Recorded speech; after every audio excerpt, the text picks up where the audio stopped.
Our job is not to babysit somebody. We here, we get paid to put just on the court, go on, play hard, win some games. That's all we get paid for. We don't get paid to come out here and try to babysit somebody. And so that's not our job. And I'm sure my teammates feel that way. Take him to Detroit. No, not Detroit. No, please. Anything but that. No. You got Chris Thompson. Mark Thompson. Sugar Carm. Hey, listen to the Wnba Sports Show, Sports with the Coach. What's going on, everybody? What's going on?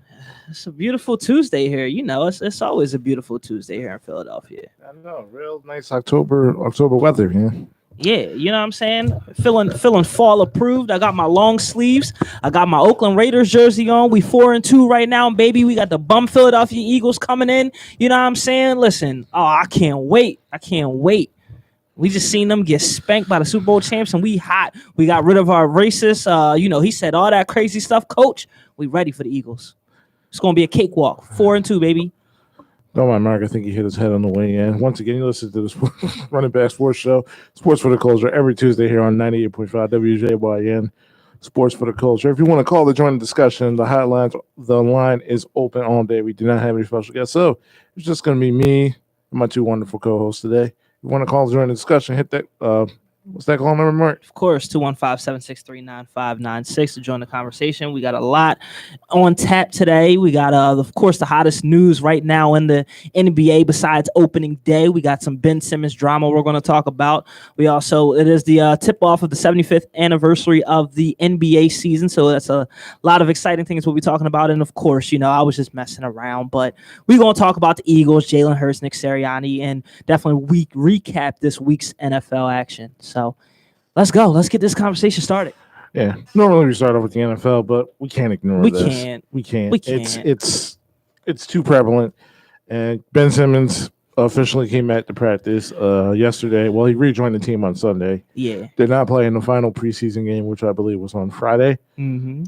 He was not available for media on Monday. He was supposed to be available for media today. However, immediately after practice, Ben Simmons has been suspended for at least one game for contract detrimental to the team. Been multiple reports from Woj and I believe Key Pompey that the reasons why for his suspension was Ben Simmons was not engaging in any sort of the practice activities that were going on for the Sixers to get ready for their season opener tomorrow in New Orleans against the Pelicans. Yeah, listen, first off, when we heard he was coming back, it happened quick. We talked about it last week, how it essentially just came out of nowhere. Like you don't show up to anyone's house unannounced, and that's essentially what he did, returning back to the facility. Then, okay, we hear he's getting private workouts, not traveling with the team, et cetera, et cetera. Everybody at this point is trying to save face. Everyone, especially for the Sixers, are saying that they're staying professional. Ben's here now. Doc's talking about how he wants to try to integrate Ben slowly, making it kind of sound as if Ben Simmons is back and he's on board with what's happening with the Philadelphia 76ers on a quest for an NBA championship, first one since 1983. But that's not really what's happening whatsoever. We finally get to see some footage of Ben Simmons at practice, and he looks super lackadaisical. He's not showing any effort, and literally that is what you predicted last week, Chris. If he comes in and he absolutely just does nothing and makes it worse, oh yeah, it got worse, and now we're at a situation where he has been suspended for game 1, which is the season opener against the New Orleans Pelicans, and he won't be playing. And it's a mess. It's a mess. It's getting worse and worse. And then the wildest part about it is, here's the thing, right? Mm-hmm. This doesn't benefit anyone. I just said this on Twitter. If we send him to Cleveland or we send him to Indiana, it doesn't benefit anyone because, number one, Sixers aren't getting back in return what they actually want and what they need to succeed. Then Ben Simmons, right? He wants to be the guy, right? You want to be the guy so bad, but you're going to be the guy not in the playoffs. He could be the guy in Cleveland, but he's not going to be in the playoffs. So you're leaving a number 1 seeded team, right, to be a bottom of the barrel team in the NBA, but you're the guy. So it always makes me question, what are you really in this league for? Are you in this league for the money and the lifestyle? All right, cool, fine. If you just say that, whatever, cool. Then that's going to say a lot about you. But if you want to enter this league and be great, then okay, you're gonna make it right and you're gonna get better. This entitlement that he has is beyond me. If I hear another person compare the Ben Simmons situation to what James Harden did last year, Or the I'm going to lose or the TO situation. First off, you got to be good to even be in the same conversation as both James Harden and Terrell Owens, because those guys are definitely Hall of Famers. Now, the James Harden thing, I get it. He came in out of shape. He wanted out of Houston.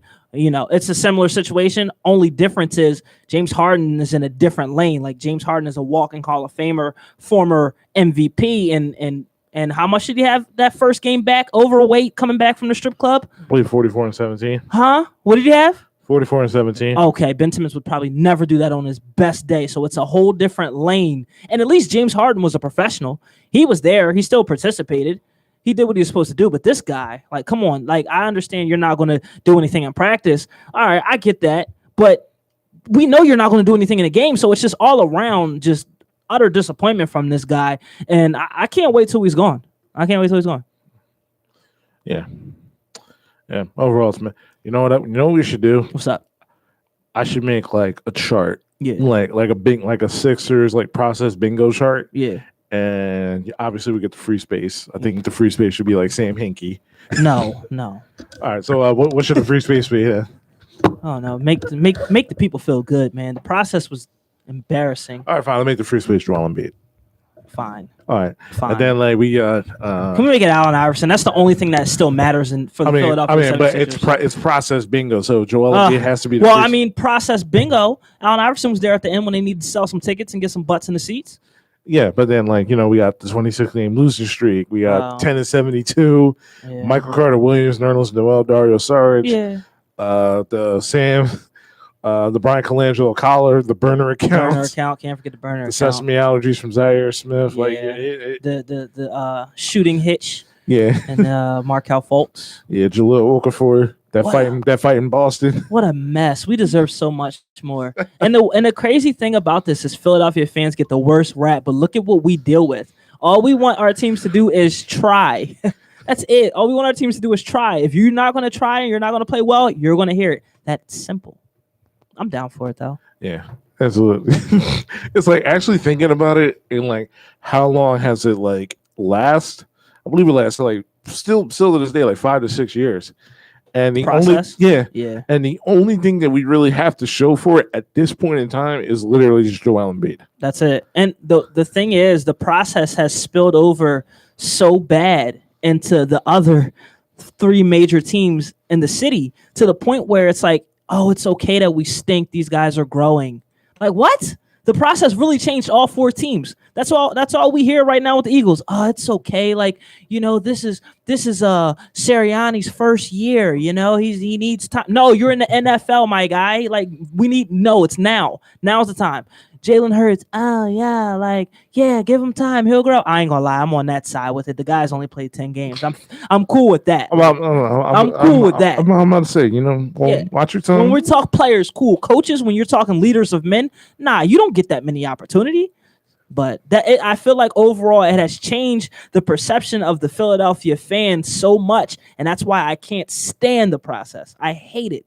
I literally hate it because now everybody's like so patient, give us time. But yet when you hear the national media, we're so terrible and all we want is this and all we want is that. Like, but you're not here. You don't understand how freaking like it's like so easy to please Philadelphia fans. Ben Simmons can come out on Friday after he's suspended, even though he probably won't play.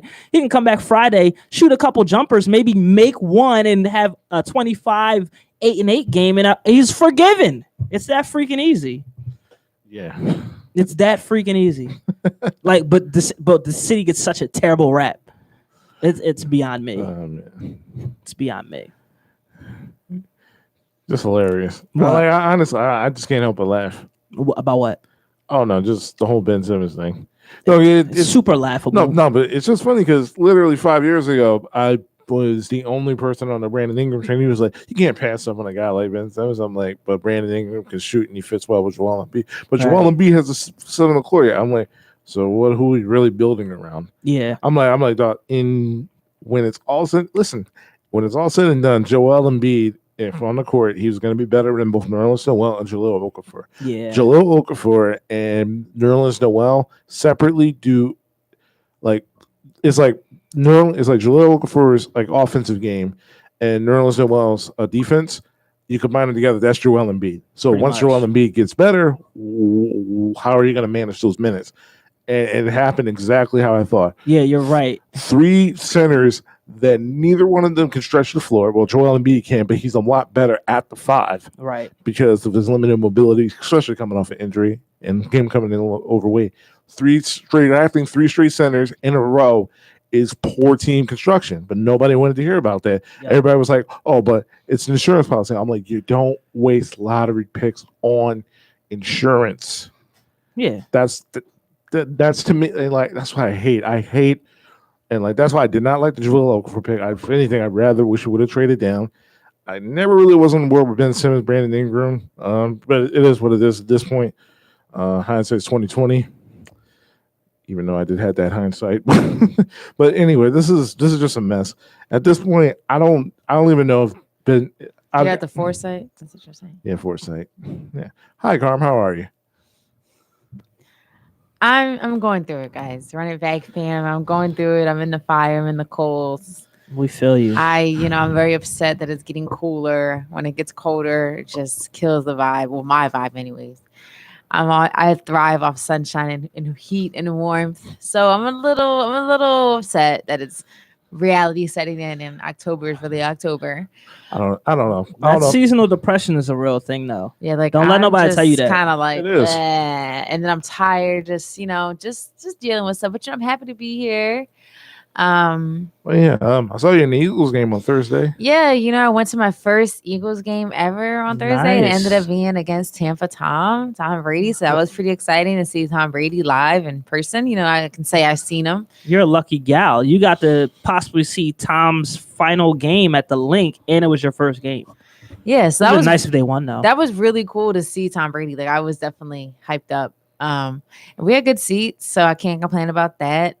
There was an obnoxious fan sitting next to us at where we were in the box seats. And who's this us you speak of? My friend. Okay.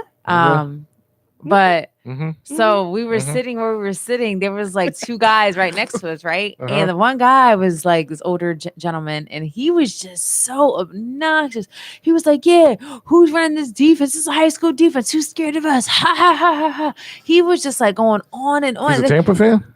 No, he's an Eagles fan. Oh, okay. Like he was just like basically kind of trashing them before someone else does type vibe. Who, the Eagles or no, the guy? He was like trashing the Eagles before someone else trashes the Eagles. He's just saying like his frustrations and stuff like that. I love those type of people. But no.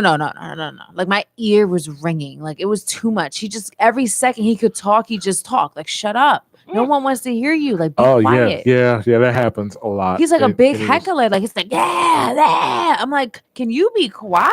Gotta this is like characters. I'm just trying to relax and watch this game, and you're like talking to every. It's an Eagles game. There's no such thing as relaxing. No, but it's like it's one thing to be hype and to cheer and make comments, but he was just being obnoxious, and then he was using like slurs, and then like he ended up. So I guess since it was a primetime game, Thursday Night Football, the Maya, the female ref, she refed at the game. I saw her, and he's like, "Oh yeah, get the girl off the field." That's what he said. I literally looked at him back. I looked right at him so hard. He looked at me, and then he kind of like didn't say anything after that about her. I was like, "Sir, don't do it because you don't know me, but I know sports, and I will rip you a new one. Don't come at women in sports." You think you know me? Like I was definitely offended that he said that. Like it just shows how some people, and let me just say this, he was at a certain age. He was like probably 65 and up, and he just had this opinion about women, and obviously about her, and I didn't like that. So besides his obnoxious self, I had a great time. I enjoy watching the game. Here's the thing, being at the game, it did seem hopeless at a certain point that we're losing. But at one point, we had a chance to we would have made that field goal. And if we would have made a touchdown at this certain point when we had third down, we could have did something. We only lost by 6.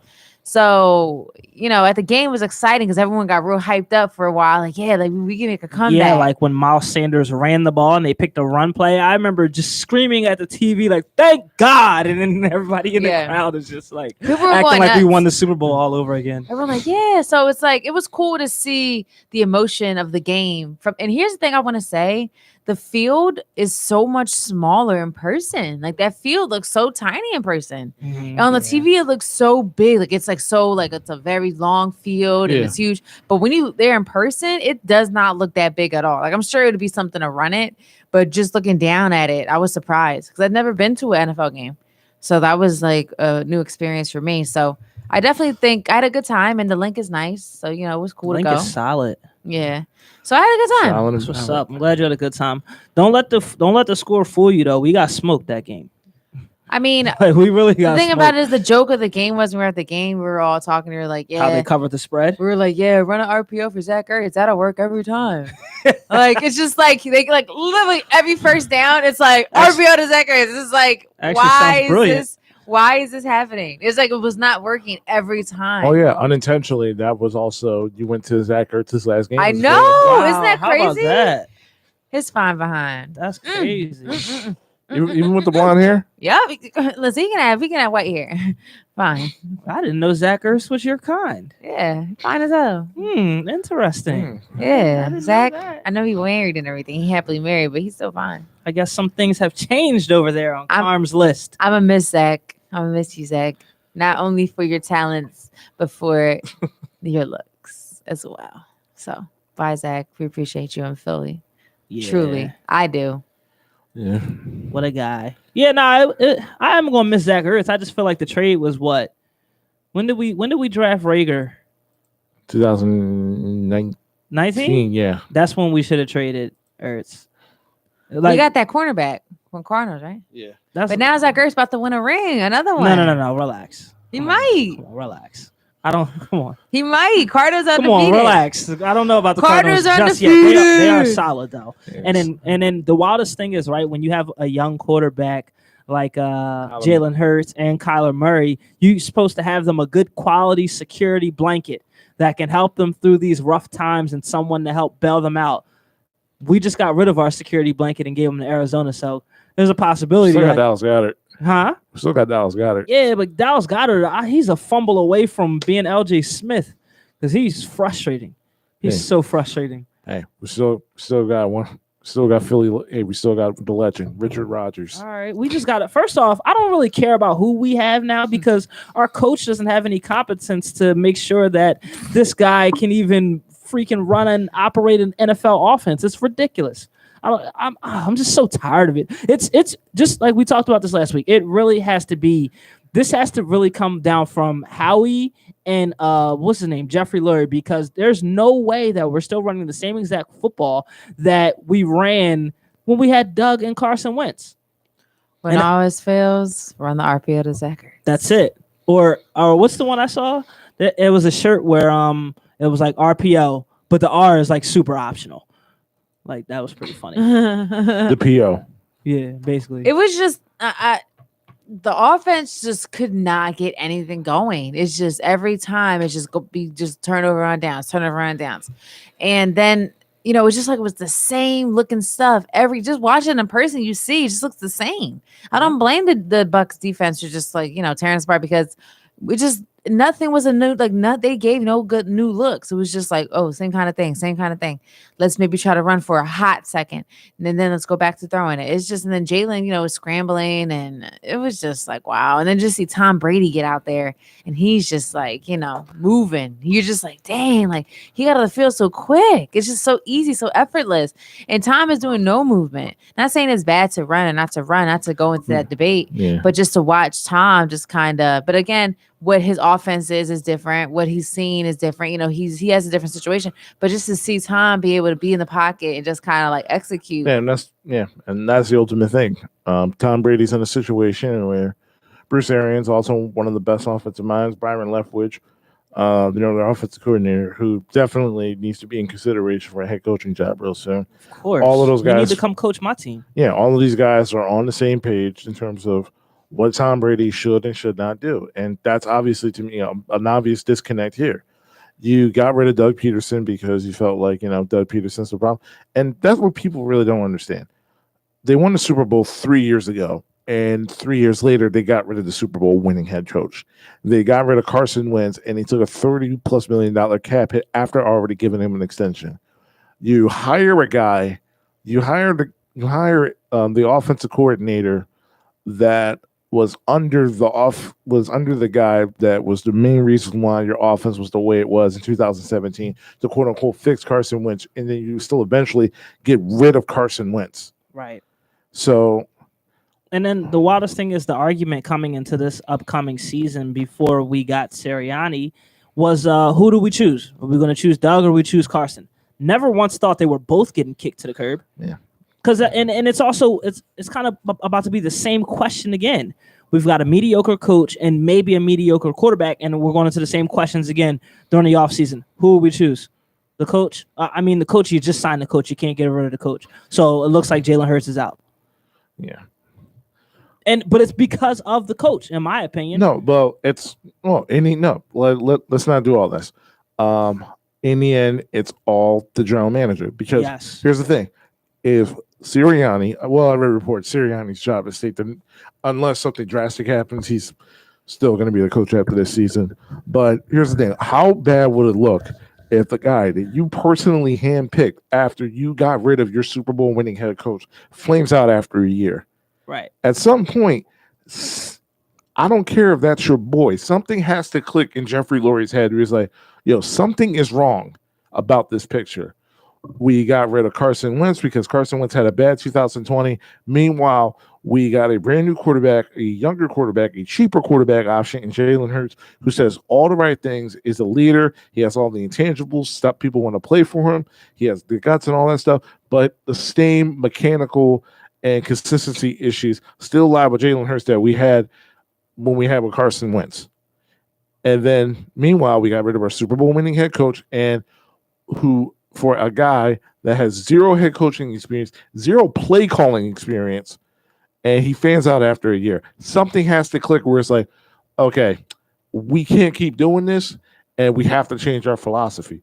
However, I really doubt that because Jeffrey Lurie just has as much to say in terms of how this team is operating as much as Howie. Yeah. So as long as Howie's here and Lurie's calling the shots the way he wants to, I really don't see much changing. And nothing's going to change. Yeah, and that's the thing. I'm not sure who said that. I'm pretty sure my dad or somebody said this, that Jeffrey Lurie is slowly turning into Jerry Jones. Trying to be Jerry Jones. He's trying to be Jerry. Trying, and it's not. He's not really doing a good job at it. Yeah, here's a major difference. Like, he's Jerry Jones now, like the Jerry Jones that we know. He's not like Jerry Jones in the 90s when they were winning. He only got one under his belt. Like, come on, bro, pump your brakes. All right, but here's even the thing with Jerry Jones now. He's hitting on his draft picks where he drafts. He hit on Zach Martin, Dak Prescott, Ezekiel Elliott, CeeDee Lamb, the trades for Amari Cooper, Michael Parsons. Yeah, Trayvon Diggs is leading. Even though he's getting guys they don't necessarily need, because everybody knows Dallas has been needing a corner for so long, and they just like still getting wide receivers and linebackers. But they got Trayvon Diggs. Yes, they did, and he's having a career year after a really rocky rookie season. Yeah. He's leading the league in interceptions. He's dope. Yeah. His story's kind of awesome too. I like his story. Yeah, and he's related to Stefon Diggs. That's his brother. They're brothers. Oh wow. Yeah. They both were wide receivers at Alabama, right? And then Nick Saban was like, "Nah, bro, I like you at corner." Mm-hmm. And Trayvon was hurt. He was super hurt because he wanted to be wide receiver just like his brother. And now come to find out, he's about to be a Pro Bowl cornerback. And the best way to improve your skills is work out with your brother over the offseason, which that's all they do. Yeah. And it helps that your brother is actually a top 5 wide receiver in the league. Yeah, and he's really good. I still can't believe Minnesota gave him away for what? Yeah, for pennies. Yeah. Yeah, but even so, then he's got Justin Jefferson, so it evens itself out. How do you get that lucky? And then here we are. That summer we could have had Stefon Diggs. It was like a second-round pick. Right? Yeah, no. It was like something wild. No, that all season was crazy because first was the DeAndre Hopkins trade. Right. Then it was the Stefon Diggs trade. They were both for second and 6th-round picks. Mm-hmm. And then the draft happened where, we had an opportunity to trade up to get Calvin Ridley. Did not happen. No. and the opportunity to get CeeDee Lamb or No. Justin Jefferson. No. Yep, nope, none of that happened. No, none of those guys. None of those guys. Well, Yeah. that's it. It's bad. Here's the thing. The one thing we can agree upon: no one's shocked. That we I did know, that. and you know what? It's sad. It's I just think typical. that's It's just typical Philly sports, I'm and trying- that's how we can't draft nowhere. Sixers, Eagles, we can't do nothing. Phillies. Phillies. We just can't draft. Like that's our problem. We not can't even talking about the Flyers. It's just like wow, you can't see talent right in front of you, and you just like I get it. Sometimes you want to take a chance on people, like yeah, maybe this is gonna be a sleeper, but come on, sometimes it's right in front of you. But see, the wildest part is they don't even be having people who like really locked into the game making these decisions. It's all analytics. Like even the fact that Allen Iverson said that he he is an ambassador for the Sixers, but to have like an eye like and help like the team, I don't think Allen Iverson is coming to be a coach. We know that. I feel like he's more of like he wants to help talent evaluation, scouting, things of that nature. Like I feel like he can really help. AI said something so important in that interview with Taylor Rooks. He said, I've played in the league for X amount of years. I forgot how many years AI played. But he said, I can look at a guy and tell if he got it in him or not. Y'all know directly who that was shot at. And you think Allen Iverson can't help there? He can definitely help. Who was that a shot at? Who do you think it was? Your lover. Can I have your jersey, by the way? We'll borrow it. What jersey? Your lover's jersey. Ben Simmons? Yeah. Oh my God. Yeah, that's Anyways. exactly who he was talking about, your lover. Well, I mean, Here first comes of all, Carm the to the Sixers. defense. No, I'm not. Listen, the Sixers is just straight disrespectful because they haven't had AI like signed as like a paid member of the staff. They like legit. Ben Wallace just got signed to the Pistons. Like it was like all these people were like advisors, and I mean, he signed to the Pistons as a whatever advisor, manager, whatever the heck. So it's like for the Sixers not to sign AI, the legend, the GOAT, is a joke. I mean, to be fair, AI does have a history of completing obligations. Remember, he signed with the Big Three League, and he always showed up late. Yeah, but I So mean, what? We need him. We need his mind. Let's be honest, it's the Who big cares? three. Yeah, even so. Don't get me wrong. I do check out the big three. Mark is honestly just. Yeah, but even so, then it's a job. Or it's like, are you gonna sign and give a guy a paycheck that has a history of being late At and this like not point, showing up to events? Who cares? Bruh, he he- did whatever he wanted when he was a player, as a coach. Who Yeah. cares? The As fact- long as he does what he's supposed to do and sees the talent and helps us cultivate talent, That's who it. cares? He can do whatever he wants. It's AI. Like Now- no one's needing him to win games anymore. We'll be fine. We'll be fine. Okay, all right, fine. You know what? I'll just keep that same energy when you're working with somebody who's always late to their jobs and always leave you high and dry. No. I don't have that energy. I don't agree. I mean, at this don't agree point, with that at I'm all. saying in the Sixers world, I don't think it could hurt them the way things are going. That's all I'm but saying. not to let him do what he wants Not because to- that's how we're in this freaking situation. But he's not going to with be Ben that Simmons. impactful in No. terms of that. I'm just saying that if he got signed, he would just be good just to have his Oh no, mind he'd be very impactful. to help the team. That's it. I'm not saying that he's going to be the star employee and we should hold him to a standard if he does work with the Sixers. All I'm saying is at this point, it's not going to hurt us because look how bad we're doing in terms of like our talent and, you know what I'm saying. That I can agree on 100%, but you got to look at it like this as well. The Sixers have been still making money off of Allen Iverson since he's been gone. Like how many Allen Iverson bobblehead nights are there? How many times you have Allen Iverson just show up at a random game? They after a TV timeout, Allen Iverson comes to the middle. He does a little ear thing. Like you're still getting money off of this guy. Give him a bigger role within the organization. If you're so scared that he's not going to show up and do this and do that, it's called a contract. That's it. Maybe that's why he doesn't have a contract. Huh? Maybe that's why. Maybe. But I just but think they need AI to think. would help They need us. to He would think. help the team. Like there's no appeal. Like for example, as a young kid these days, like the Sixers are known more because you got to think we're getting older. There's kids, for example, who've grown up in the Boston area who've seen all of their teams win championships. That wasn't like that when we were growing up. So the AI phase is going a little bit, but while you can still have it, while there's people who are still respectful of him and who he is, you got to use that to the best of your ability, but you also got to pay the man to take care of it. And him as the man, I'm sure he's grown. He want that money. He gonna act right. This ain't practice we're talking about. We're literally talking about examining talent and helping show these kids how to play basketball. I agree. Nothing else. Okay, I'll agree with that. I Yeah, think that it's that simple. people will want to come here like for him and like who he is and what he can bring to like what his expertise he can put upon them. And I don't think he'll mess it up too much. Obviously, he's not going to be the most professional person in the world, but I think that he'll do what he needs to do. And I think it'll help the team and it'll help players and bring them in. Like, I think that it'll just help the team. We need it. Like, It'll definitely help. The team is we're just in a bad way right now. The culture is just kind of going down the tubes. It's just a mess with this Ben Simmons stuff. It's drama. I've been on Twitter all day. It's all this drama. And AI, I think he is just, he's the franchise. Like without AI, still. So without AI, the Sixers are just kind of irrelevant if you really think about it. So bringing him in, I think will only just help our morale and help players be drawn more to the Sixers. Because at this point, Dr. J's still alive though. So. Huh? Dr. J's still alive. So who knows Dr. J now? I'm not saying. Of course, Dr. J. Talking about the fans, legend, like the kids today. Nobody. When's the last time you heard a rookie interviewer and they're like, "Oh yeah, Dr. J, yeah, that's my guy." That don't happen no more. I'm not saying he's not, but I'm saying he's just like he's the older generation. I know that's what I'm saying. Like as far as relating. Oh yeah, as far as relating, like, oh, Dr. J, what? I know Dr. J. I respect Dr. J a lot. I respect him too, but you got to think the game has evolved so much. Like Dr. J highlights now compared to how the NBA game is now, it is so boring because it's like, oh, that's what everybody does now. But back then, Dr. J was ahead of his time. Like the iconic one where he's underneath the backboard. They do that every game now.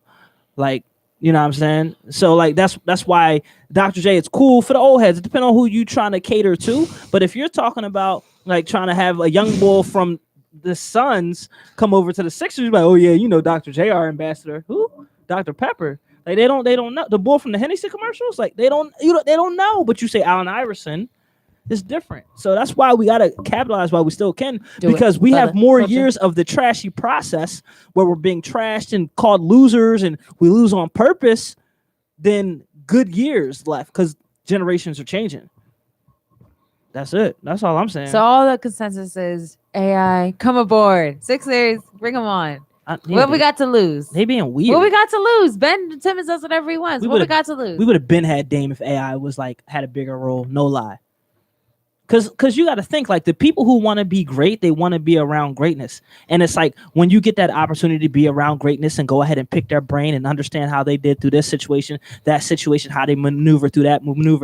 I'm talking about on the court. I don't care about what he did off the court, because that's why we immortalize Allen Iverson to this day. We don't care about what he did at Fridays and not showing up to practice and this, that, and the third. We love what he did on the court as a warrior in the Philadelphia 76ers. So like people are going to gravitate towards that because it's about the game. If you want to talk about being professional, go talk to Elton Brand. He's a great professional. What old school Chevy star. What I did at the Fridays on City Line. Oh, he used to just be there every Friday getting it popping. That's why to this day it's called Club Fridays.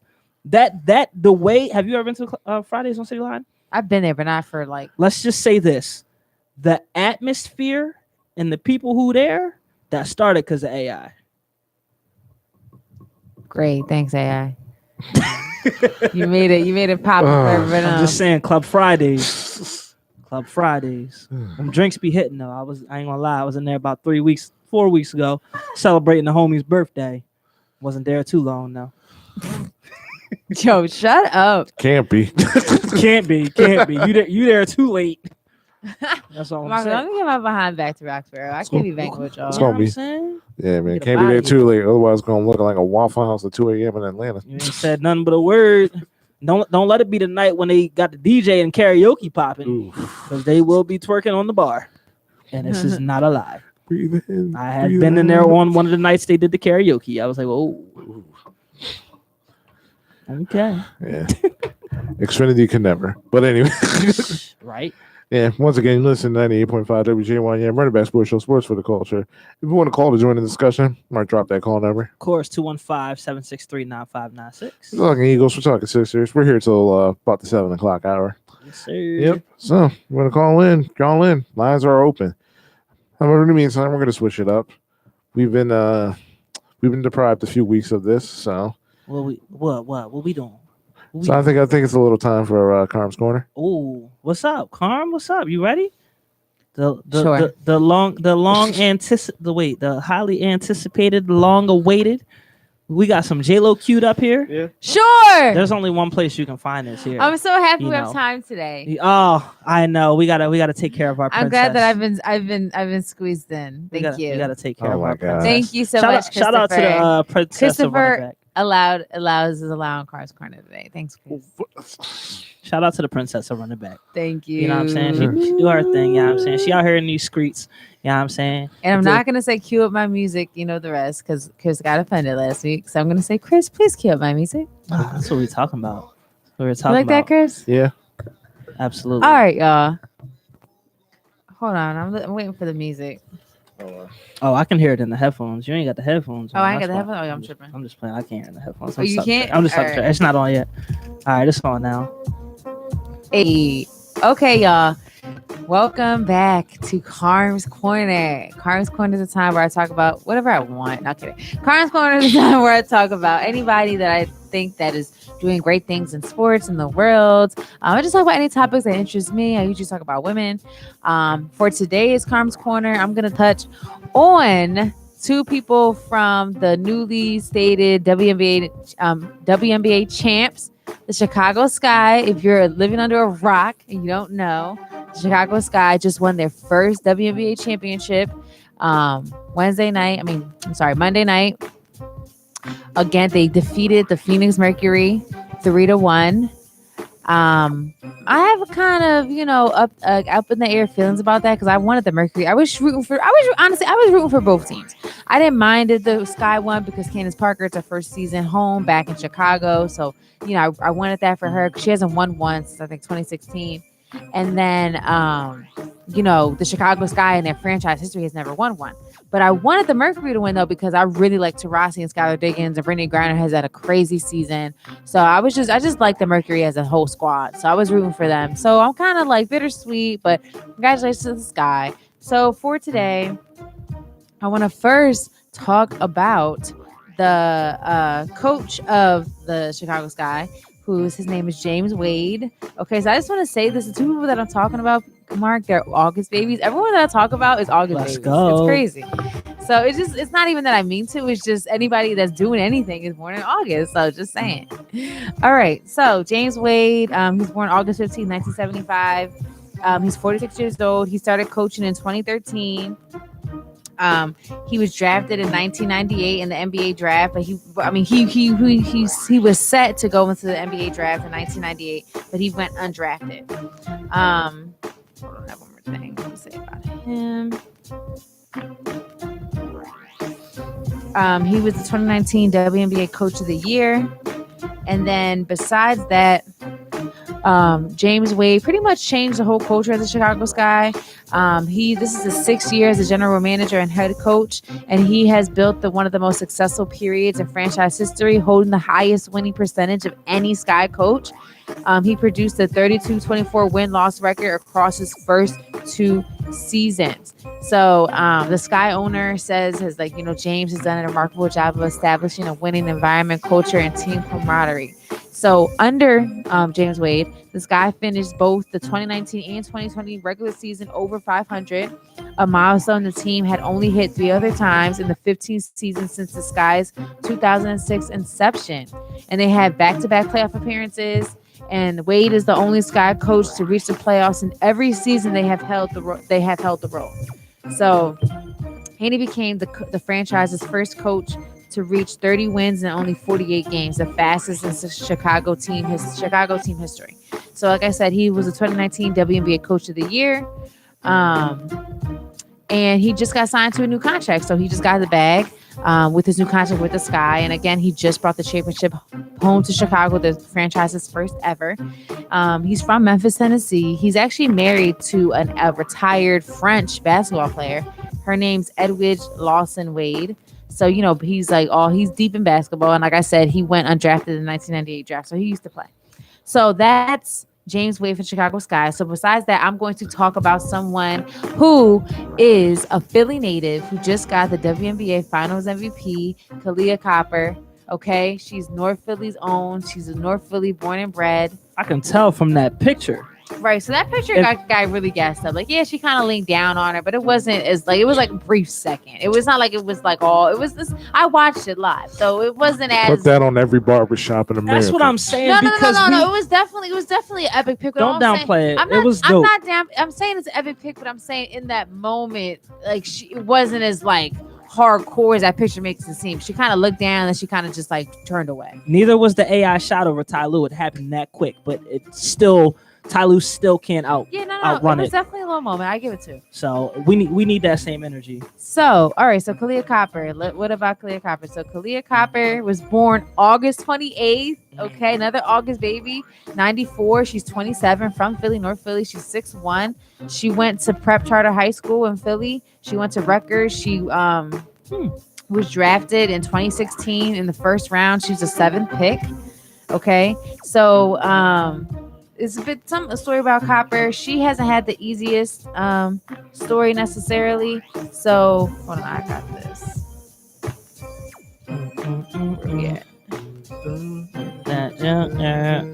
So pretty much when Kalia Copper went to Rutgers, she was a top prospect. She was ranked number 17 in the 2012 class. So she pretty much went to Rutgers because her mom had breast cancer. So her mom had breast cancer and she decided to play closer to home. Her mom is okay. I think she's had treatments, but she's not. I don't know if she's in remission or what, but I know she's still living. So yeah, so she obviously has had some stuff going on in her life. And again, like I said, she's from North Philly. But besides that, there was some kind of controversy, but there was some it was an interesting thing about how she kind of got into the Sky. So she wasn't necessarily celebrated when she arrived on the Sky. She was traded to the team ahead of the 2017 season. She had a crazy rookie season when she was drafted by the Mystics, number 7, like I said.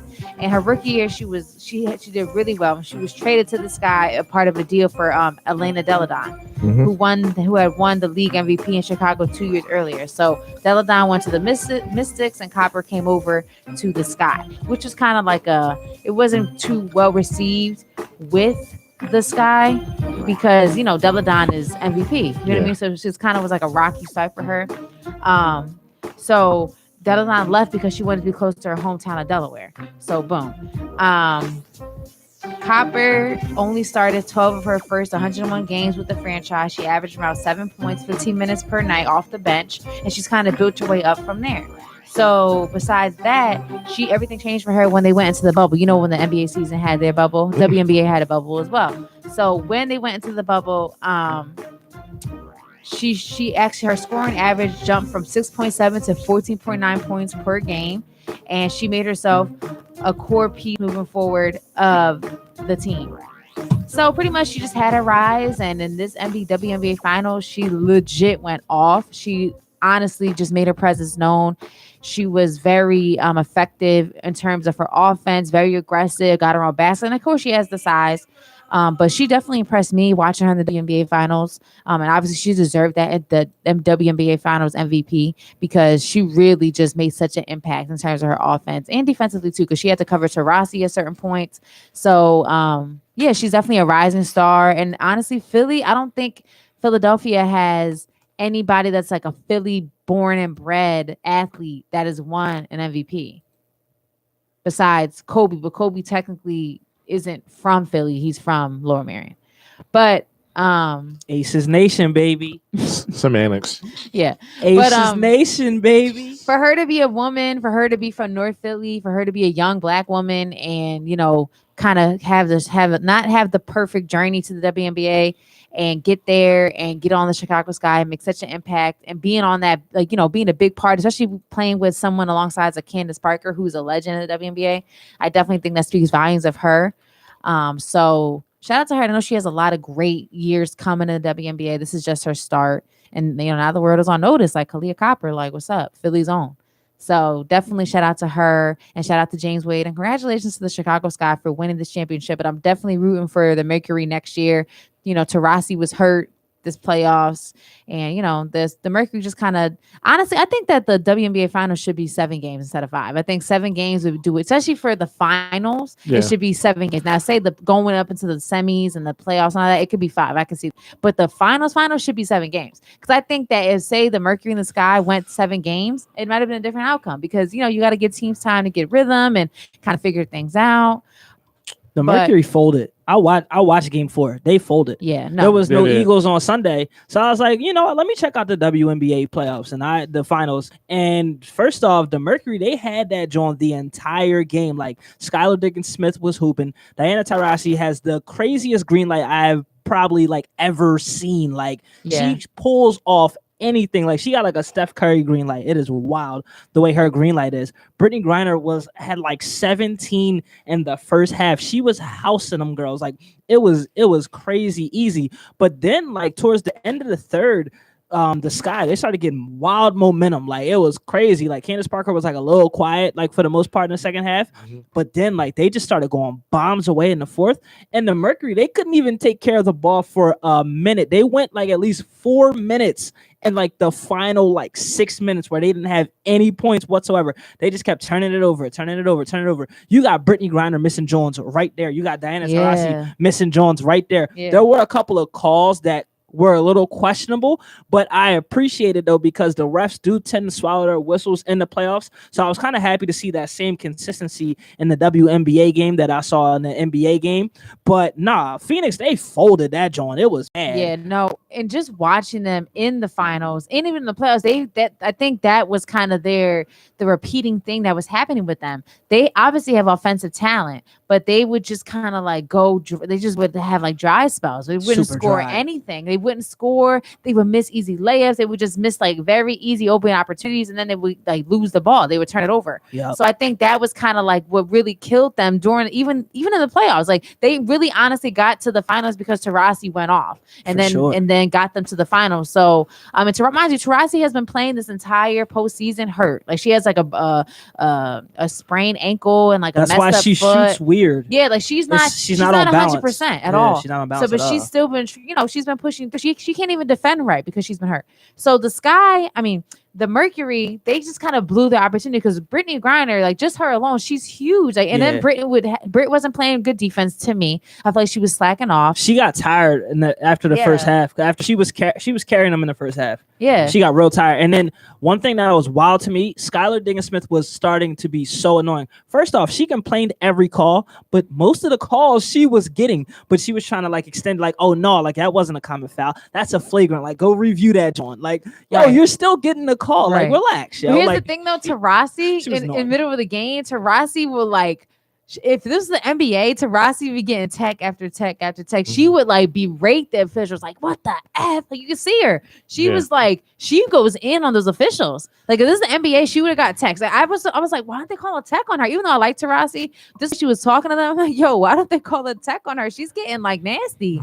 Yeah, Rel chimed in. We're gonna get back to his Eagles comments, but he said Wilt was born in Philly. He's the only one outside of her who's won the MVP. Oh, bet. Thanks, bro. Thanks for that fact. Yeah, for sure. So, shout out to, so again, just to wrap up Carm's Corner, shout out to Kalia Copper and the Sky for winning. But again, I'm definitely looking for my Mercury to come back next year. Taurasi gonna be healthy. Hopefully she comes back. And honestly, hopefully Sue Bird comes back. I really want to see Sue Bird come back. I just kind of started getting into the WNBA. I'm sad to admit that, but it's true. So I really would like to see her play another season. I ain't gonna lie, Sue Bird, she cleaned up nice. When I seen her on the oh yeah, she be looking fly. I was like, excuse me? Right, yeah. She cleaned up all right. Yeah, and just to say the WNBA finals and just the hype around the WNBA has gone up tremendously over this postseason. People have been Googling the WNBA more. Yep. People have been tuning in more. I think they've been having more, obviously national games.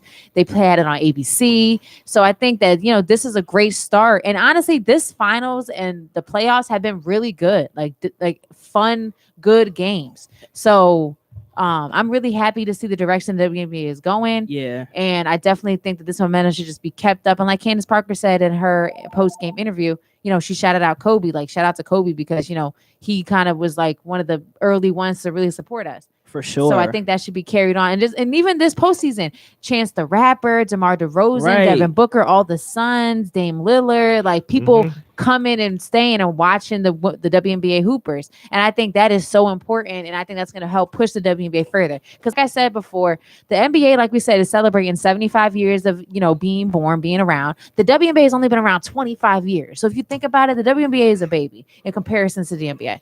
So you got to kind of give them that time to kind of get on their feet. So maybe now is like the time where they're kind of, growing and they're going to get the recognition they deserve. Yeah, I So- agree. Absolutely. And honestly, that was probably one of like for the way that the finals looked, it was some of the best WNBA basketball that I've personally Yeah, it was seen. good. Like I'm not gonna lie, there are definitely times when I'm watching WNBA games like that joint kind of sloppy, like that play is kind of but no, like everything was crisp, everything was fire. The only thing I had wished, but I said it in my head and I yelled it out loud when Candace Parker hit that clutch 3. I was like, bang! Like all they needed was like a Mike Breen on a play like that. Oh my gosh, that telecast would have went crazy, insane. Yeah. It was a vibe though. Yeah, no, I know how you feel because when the Mercury played the Aces like in the semifinals, Yeah, and Taurasi blocked that shot on Cambridge, like that Breen call where it's like blocked by James, yeah. like that it played in my head. It was Oh, like, yeah. blocked by Taurasi. Yo, That was a crazy Great- block. great It's play. just like they've had so many moments in this WNBA, like playoff run, finals run. It was so fun to watch this WNBA season, especially towards the playoffs. Mhm. It was really entertaining. So Yeah, it was solid. I'm honestly truly a WNBA fan now. And next season I'm really gonna be like on the watch, especially for the Mercury. Like I'm gonna be looking for these teams now. For sure. Y'all know I'm still rocking with my boo Liz Cam Beige. Yeah, the eight, You know and the what I'm Aces, they saying? were so close that they're stacked. Their team is stacked. They just kind of Taurasi just was goated them pretty much. So And who that Yeah. cutie from the Fever again? Number 4, who was drafted number 4? That cutie? I don't know. She bad though. Seisler, because She is bad. Kajorsic, Yeah. something like Dejanay that. Carrington too. She is bad. Oh yeah. So listen, Sheesh. y'all. Carm's Corner. Watch out for the WNBA. It was a great season. Shout out to all the ladies of the WNBA, and shout out to the Sky who won their first ever chip. Yes. Shout out to Kalia Copper, Philly's own, getting WNBA Finals MVP. So WNBA is on the up and up, y'all. Get on this train now because listen, we heard it here first. Philly, we need a team. Yo, Let's we bring a get team? WNBA team to Philly. I'm For saying sure. it now. I'm good off the Flyers and the Phillies. I'll take a WNBA team. Yeah. We can really get rid I'm of in there. we can get rid of the Flyers, the Phillies, and like we can really like start to love the union and then give us a WNBA team and we're good. Facts. We need like something fire. We need Yeah. something good. Yeah, you put a team in this town, we'll support it. Yeah, the Philadelphia Young Bulls. Oh my God, that'd be great for the WNBA squad. Can't Yeah. get more Philly than We that. still got to work on a name. Nah, No, we definitely need I a like the Young name. Bulls. But yeah, so shout out to the ladies, and that's Carm's Corner for the week, y'all. Ladies and gentlemen, you've listened to another special edition of the Carm's Corner. You can only find that one place here. That is every Thursday, 5 p.m., 7 to 7 p.m. Running Back Sports. Ladies and gentlemen. Mm-hmm. Once again, you're listening to 98.5 WJYM Running Back Sports Show, Sports for the Culture. You want to call to join the discussion? Mark, drop that call number. Of course, 215-763-9596. Also, I posted the link on YouTube. You know what I mean? Check us out. You can hear us on your phone, in the On car. Facebook? If you want to see us, you know what I mean? I'm ugly right now. I ain't got no cut. You know what I mean? So that's why I got all this stuff on, kind of distracting y'all. On the YouTube, y'all can't really see my face. I'm hiding because I look like a mess. Yeah. I got the hat on. But if you want to see us, we on the YouTube too. Yeah. Speaking of the YouTube, we had a couple of comments that we had missed. Oh, no, but real quick, though. I actually did like a quick Google search history, Mhm. Yeah. and I found out about the Philadelphia Rage. Who? What's that? It used to be Philadelphia Rage was one of 8 original franchises of the ABL, American Basketball League, which was a former women's professional basketball league. It folded during the 3rd season, and however, the initial first choice that the Philadelphia Rage had was actually Lisa Leslie, Wow. but she opted out and went to the WNBA instead. Oh, that's crazy. So if we were to have a team, maybe I don't know how like licensing work. Maybe Philadelphia Rage can be I'm the cool name. with that. I'm cool. Look, listen, I'm cool with it because Raging, man. Yo, Raging. we out definitely here would be at the raging in South Philly. dog. We Yo, raging. We we raging would- at the Rager. yeah, we would be raging in South Philly. Yo. Listen, I'm cool with that. I mean, I don't understand. Like, you got the Washington football team. It's like so hard for America not to be racist. Like, you can't even come up with a football team name. And look at that. We just found the Rage in no time. I mean, even though it was already used, but Yeah. it's literally so hard. I don't understand Yo, what's how up? Redskins. Bring I mean, that Washington WNBA doesn't team. have a freaking team name. A team with no name. Yeah. But Rel, he asked us earlier, because we were talking about the Eagles, What happened to Boston Scott? Do we remember Boston Scott? Listen, we're saving him for the Giants game. Oh, I forgot about that. Forgot about that. We got him in a crowd with Freezer. Yeah. What about JJ Arcega-Whiteside? Is he a receiver or a lineman, like an offensive lineman? Oh, dude, he's Riley Cooper 2.0. Does he even get attempts? No, he's Riley Cooper 2.0. Like that is bad. When I hear somebody of like, oh well, this person is just good at run blocking, I'm just like, oh, so he's Riley Cooper. Nice. Right. 98.5 WJYM, Running Back Sports Show. Hello? All right. Okay, yeah. Yep. I'm surprised that wasn't your dad calling in. I don't know. I want to say, did you have his theme music queued up just in case? Yeah, actually, I do. Oh, all right, good. Because you hit my theme. You already know how he be when he get on. Yeah, I know. Like, he was upset with you last week. Why? Oh no, because you was like, yeah, no, you're not getting the theme music till you take back that. Mark made an executive I had to put my foot down on that one. Absolutely. 98.5 WJYN. What's up? This is Jordan. Hey, Jordan, what's going on, man? What's up? Jordan, what up, Jordan? Well, first of all, I got a shout out to Kalea Cooper, man. I saw the game. I believe it was on Sunday. Finals MVP. She is a dog. She was getting the offensive rebound, her defense. How Candace Parker throughout that whole series was telling her teammates who had the supreme confidence, even though they were down by 14, telling her teammates, "We got this, we got this." And I just got to give a big shout out to Kalea Cooper. She is somebody that you would want to go to war with if you're on the court and you need dogs with you. So shout out to Kalea Cooper and her winning the Finals MVP. That was a great accomplishment from her. Like I was impressed by that game on Sunday. That was a really good game. Now back to what I was saying 2 weeks ago about the Ben Simmons situation. I'm not saying that Ben Simmons is an angel in this situation. When you get paid X amount of dollars and you're the star of a team, you have to show up. You have to answer the call. You have to live up to why they've labeled you an all-star or a superstar in ways that you can control the game, whether it's not just by points, but rebounds and defense and the pace of the game. You have to show up and answer the call. I'll say that. But in this regard, what happened today with regards to the practice situation is embarrassing. And the reason why I say it's embarrassing is because y'all could have dealt with this since the summertime. And the one thing I'll ask you guys, particularly Chris and Mark, whatever happened to good business?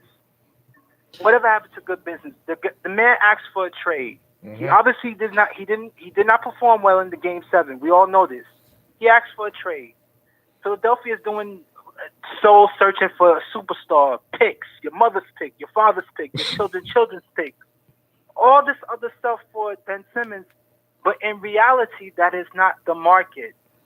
That's not the market for Ben Simmons. Now, you brought up this example that my last call about being in corporate America, and if you don't perform, of course it's gonna amplify that you haven't doing your job, and obviously they'll get you out of there because I haven't performed to my duty. I haven't performed my duties. Here's my counter example. If I have a pair of Jordans, if I have some sneakers, dirty, stink, mud stains, dog bites, the sole basically is about to fall down, and I put this Scotch tape on the back of my sneakers just to keep it from falling apart. And I go on StockX, and I sell it for 4 figures. Do you honestly think, by the way I treated my sneakers in my example, do you honestly think there's going to be a marketplace for that particular sneaker that I just described for 4 figures? Absolutely not. The floor is yours. Oh no, absolutely not. Now was your story in reference to the Sixers not treating Ben right, and that's why he's worth that? Exactly. What? He's not worth He's not worth the market for him right at this particular moment in time because of what happened in Game 7. Let's not forget, it's being labeled out there that he likes to be babied. He doesn't like to be worked. You have all this commotion going on about Ben Simmons, and you really think a general manager is going to give you a superstar in exchange for Ben Simmons. I agree with you. Out there? I agree with you wholeheartedly on that point, because like I remember even telling people, like, you know me, last year when I first heard James Harden was available, you know, I was done. I was off Ben Simmons. I'd rather have James Harden, right? So then as time went on, I realized, like, okay, this is bad.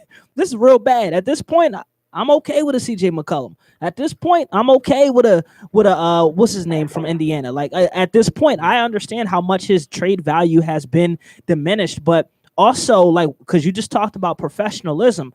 Now there's two parts of professionalism. You got how Ben Simmons is handling things and how he could handle things. How about this? We got how Ben Simmons is handling things, and we got how John Wall is handling things. John Wall has already talked to Houston, like, hey, you know, I'll be here, I'll participate and everything, you know, but I would love for you guys to find me a trade partner. He's there, he's being professional, he's doing what he's supposed to do. Meanwhile, on the other hand, you got Ben Simmons here from an organization who actually gave him everything. They literally gave him a team. This was a point I was actually about to point out to Chris earlier, because we talked about the times when we had Joel Embiid, Nerlens Noel, and Jalil Okafor. I don't feel like the Sixers really believed in Joel Embiid back then when they had those three centers, because he had his injuries. So that's why they proceeded to draft Ben Simmons and to then go ahead and build around Ben Simmons. And now at this point, it's like, okay, we made a mistake. Embiid should have been our guy. So now let's build around Embiid. So the Sixers were literally giving Ben Simmons everything. This organization was giving Ben Simmons everything. This fan base was giving Ben Simmons everything. But then he turned around and gave us half production. There's more than just one side of the basketball. His defense is very stellar, but you also have to put the ball in between the hoop. You have to be able to do that. And people awarding Ben Simmons because he plays stellar defense, that's not enough. That's not enough. Once again, we'll go back to corporate America. You come to work on time every day, that's great, but you're not doing your job. That's not enough. There's so many other things that you have to do in order to be successful at your job. And unfortunately, Ben Simmons only does half of it. And now he's depleted his trade value to the point where why would anybody want to deal with this guy? Because you're going from a number one seeded team to possibly a playoff bubble type team to the point where it's like, soon as we're bad, he's going to bail on us too. It makes no sense. I don't understand how people can continue to back this guy up. Hold on. All right.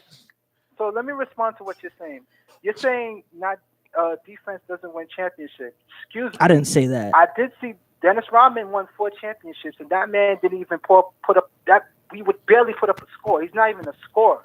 He's an on-ball defender, probably one of the greatest on-ball defenders we've ever seen, and that man has 4 championships. I agree. That's number one.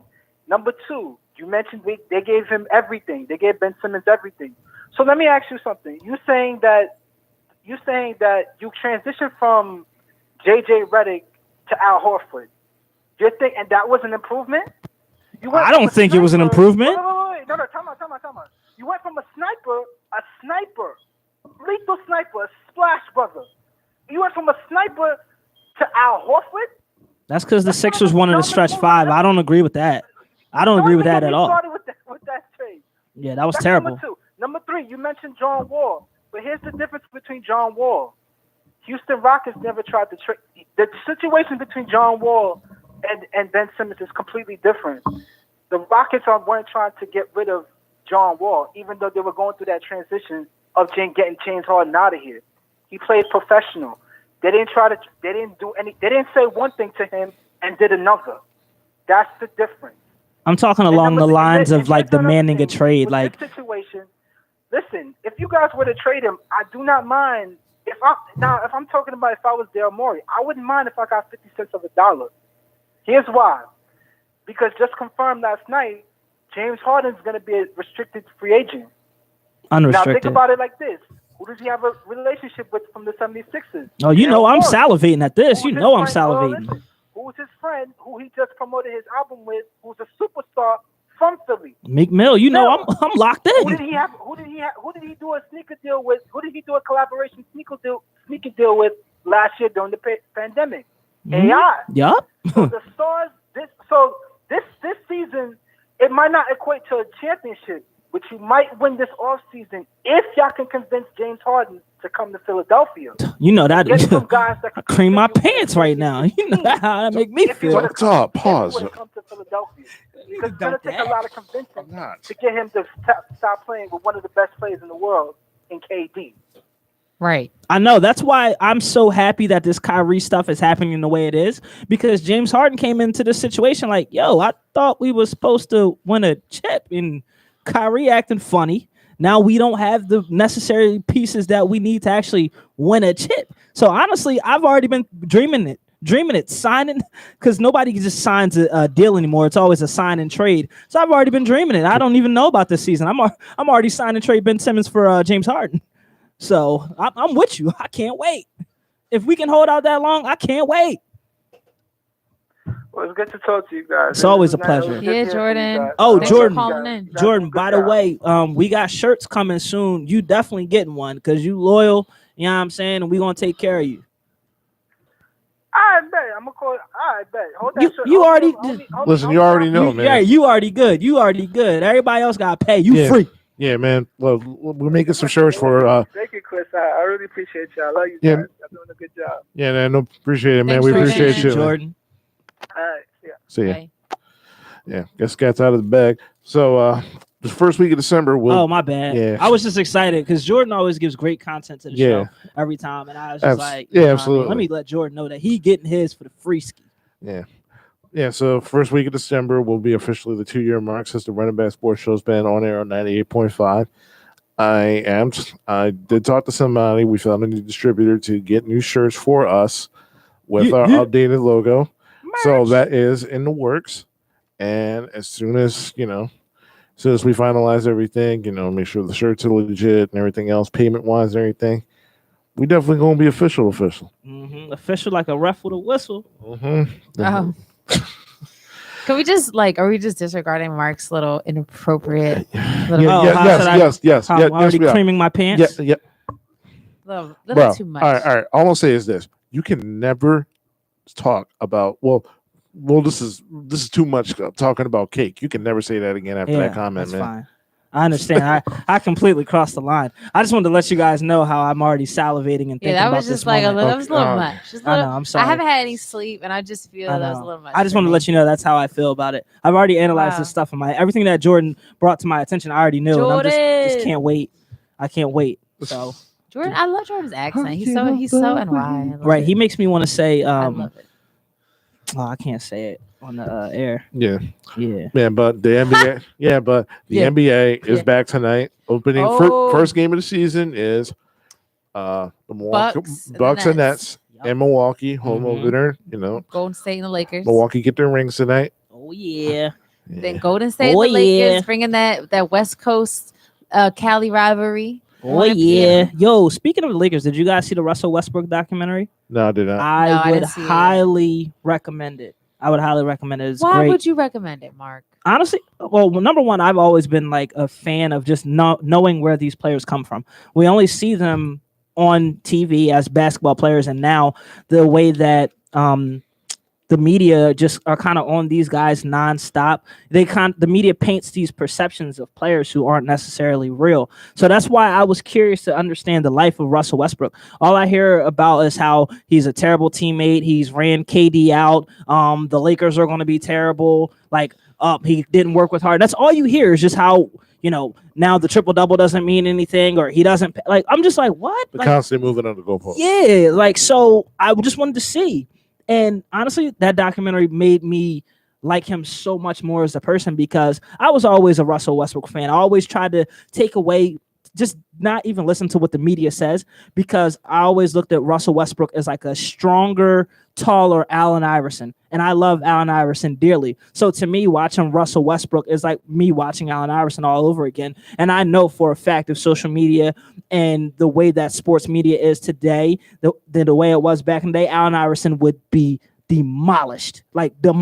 So I just wanted to know more about Russell Westbrook. Was it on HBO Max? It's on Showtime. Okay. Yeah, but it was good though, because it's good, but it's also sad because he actually listens to everything that they say in the media. And that's the reason why he's become basically the player that he is to this day. Mm-hmm. Like when he was at the age of, I think it was like 22, they were in the finals against the Heat. Magic Johnson is his all-time favorite point guard at the time, saying that was the worst point guard play that he ever saw in an NBA Finals that like broke Russ's heart. He grew up in LA, Magic's his guy, broke his heart. Then he's hearing like, oh, well, he's supposed to pass the ball to Kevin Durant all the time, blah, blah, blah, blah. So it's like, okay, well, they said I got to pass more, I pass. So he starts averaging, he leads the league in assists.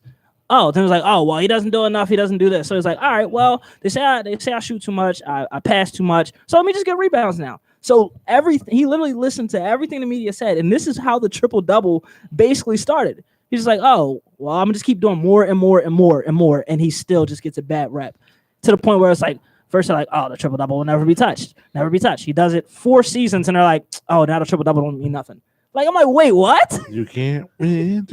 Like, yeah, I'm gonna have to watch that. I saw the commercial. I mean, the trailer for it. And I was like, oh, it looks good. But I had just kind of forgot about it. But I'm definitely gonna. It's really good. Like in a nutshell. Like it even talks about like his upbringing, everything up until this point to where he's a Laker getting ready to start his career at home. Like, oh, okay, right. And how like the only person who was like looking out for him was Kobe. Like, leave Russ alone. He cool. He got that same mentality I got. And he was like, yo, that's why like Kobe was always his guy, because Kobe was sticking up for him. But I would definitely recommend watching it. It was good. It was Mark interesting. Thompson recommendation, people. For sure. Like, that's what we need. If MT gives a stamp of approval, you got to, because I don't watch nothing corny.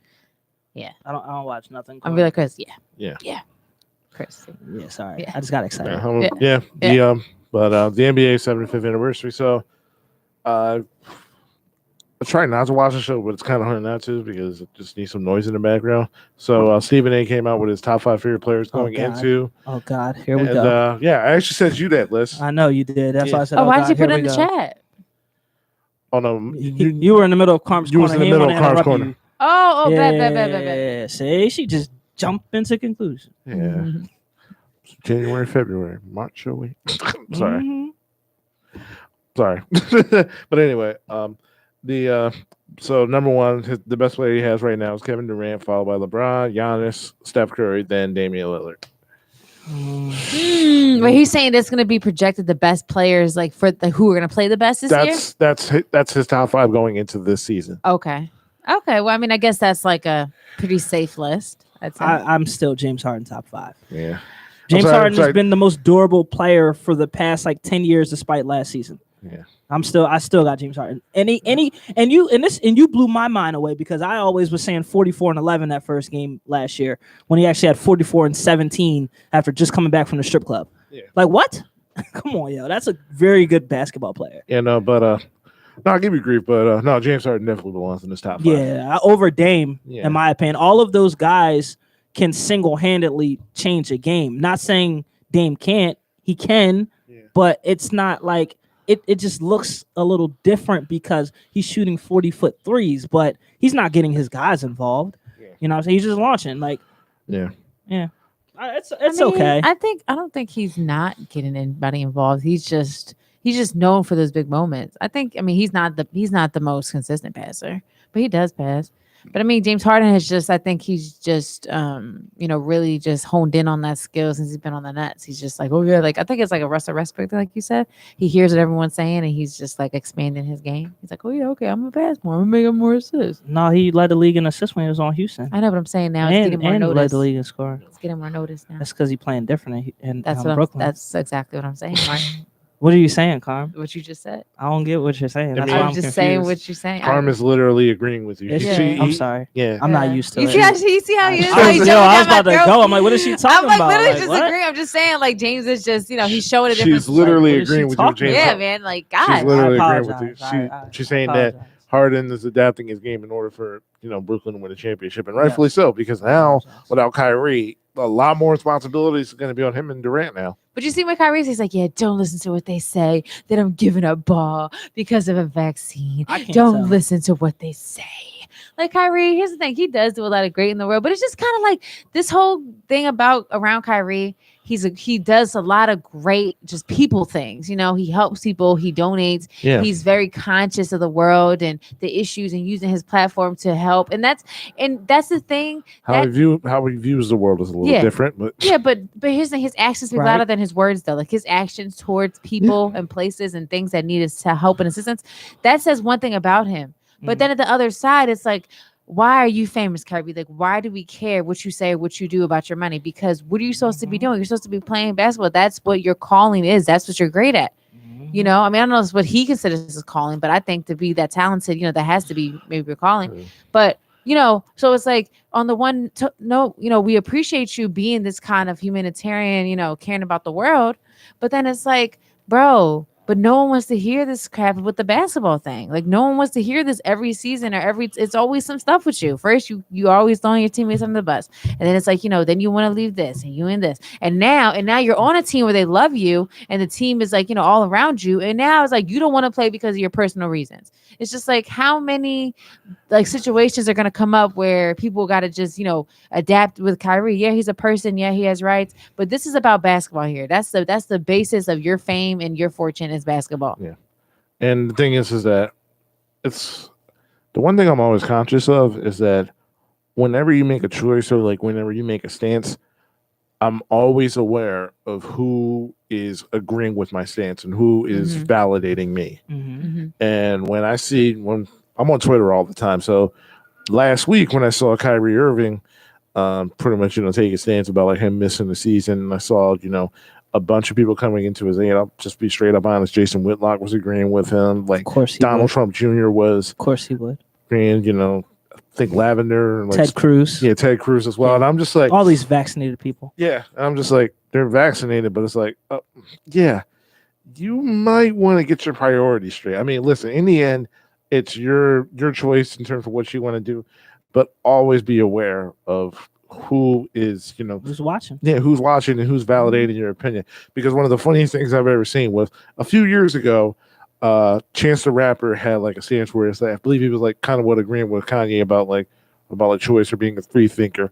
And then as soon as Terry Crews came out saying like, you go, Chance, be a free thinker. Don't let anybody change your mind. As soon as Chance saw that, he was like, no. Not from you. No, not from you. Right, not from you. Like, nah, you, nah. No. Like, he's like, the buck stops here. Yeah, and that's real. Yeah.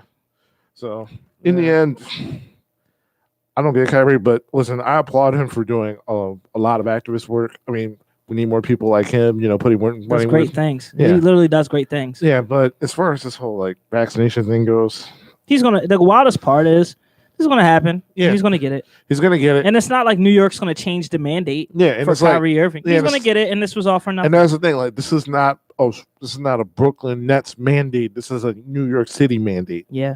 So and then, but did you guys hear that thing about they can play away games, but they can't play the home games? It's just like that really makes no sense. So you're gonna allow someone come from another state to play in your arena when you don't know what their contact tracing is, and they're traveling. That's like the most, you know, you're most at risk when you're traveling. So you're gonna let someone come in from an away game. Don't worry, Kyrie got the save. She'll be all right. No, but I'm just saying that it's just so stupid to say that they can come and play away games. Like that's the most you're risking everyone the most. If you're playing home, at least you can kind of like, you know, you can track, you know, they go home to the gym to the arena. But in travel, you're traveling on planes and, you know, around people and staff. It's just so dumb. Like, how do you say they can play away games? That's just money. That's all it's about is money. It's just like, come on. And listen, I don't know why these dudes keep letting these things get in front of their money. It's hard out here to get $gold. We can all attest to that in this room. You know, and these fools out here, like, just I get it. You guys have stances, but you gotta forget your stardom comes because of that ball. It really does. Like, we weren't looking at Kyrie in high school as our next, you know, social justice leader. You know what I mean? Let's be real. He didn't go to Duke. He just chilled at Duke. Right.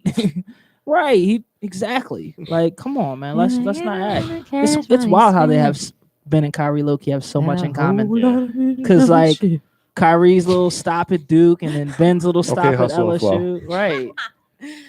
Listen, it's hard out here. Walk that trick. Walk that trick. Doom. I think that's the move why I couldn't take Terrence Howard seriously. Hey, man. What you gonna win, man? Listen, man. I can't believe it, man. Lola. Right, man. Now get in there. Come on, and give me that mic. Cook it, man. Give me that mic. Go get Jamal. Please stop. DJ. Go get Jamal, man. Like that movie is honestly, the characters in that movie are crazy. Like just Taraji P. Henson's character is like over the top. Terrence Howard's like what? And then like what's her name? The white girl. Let me get a double bacon with cheese, man. What's her name?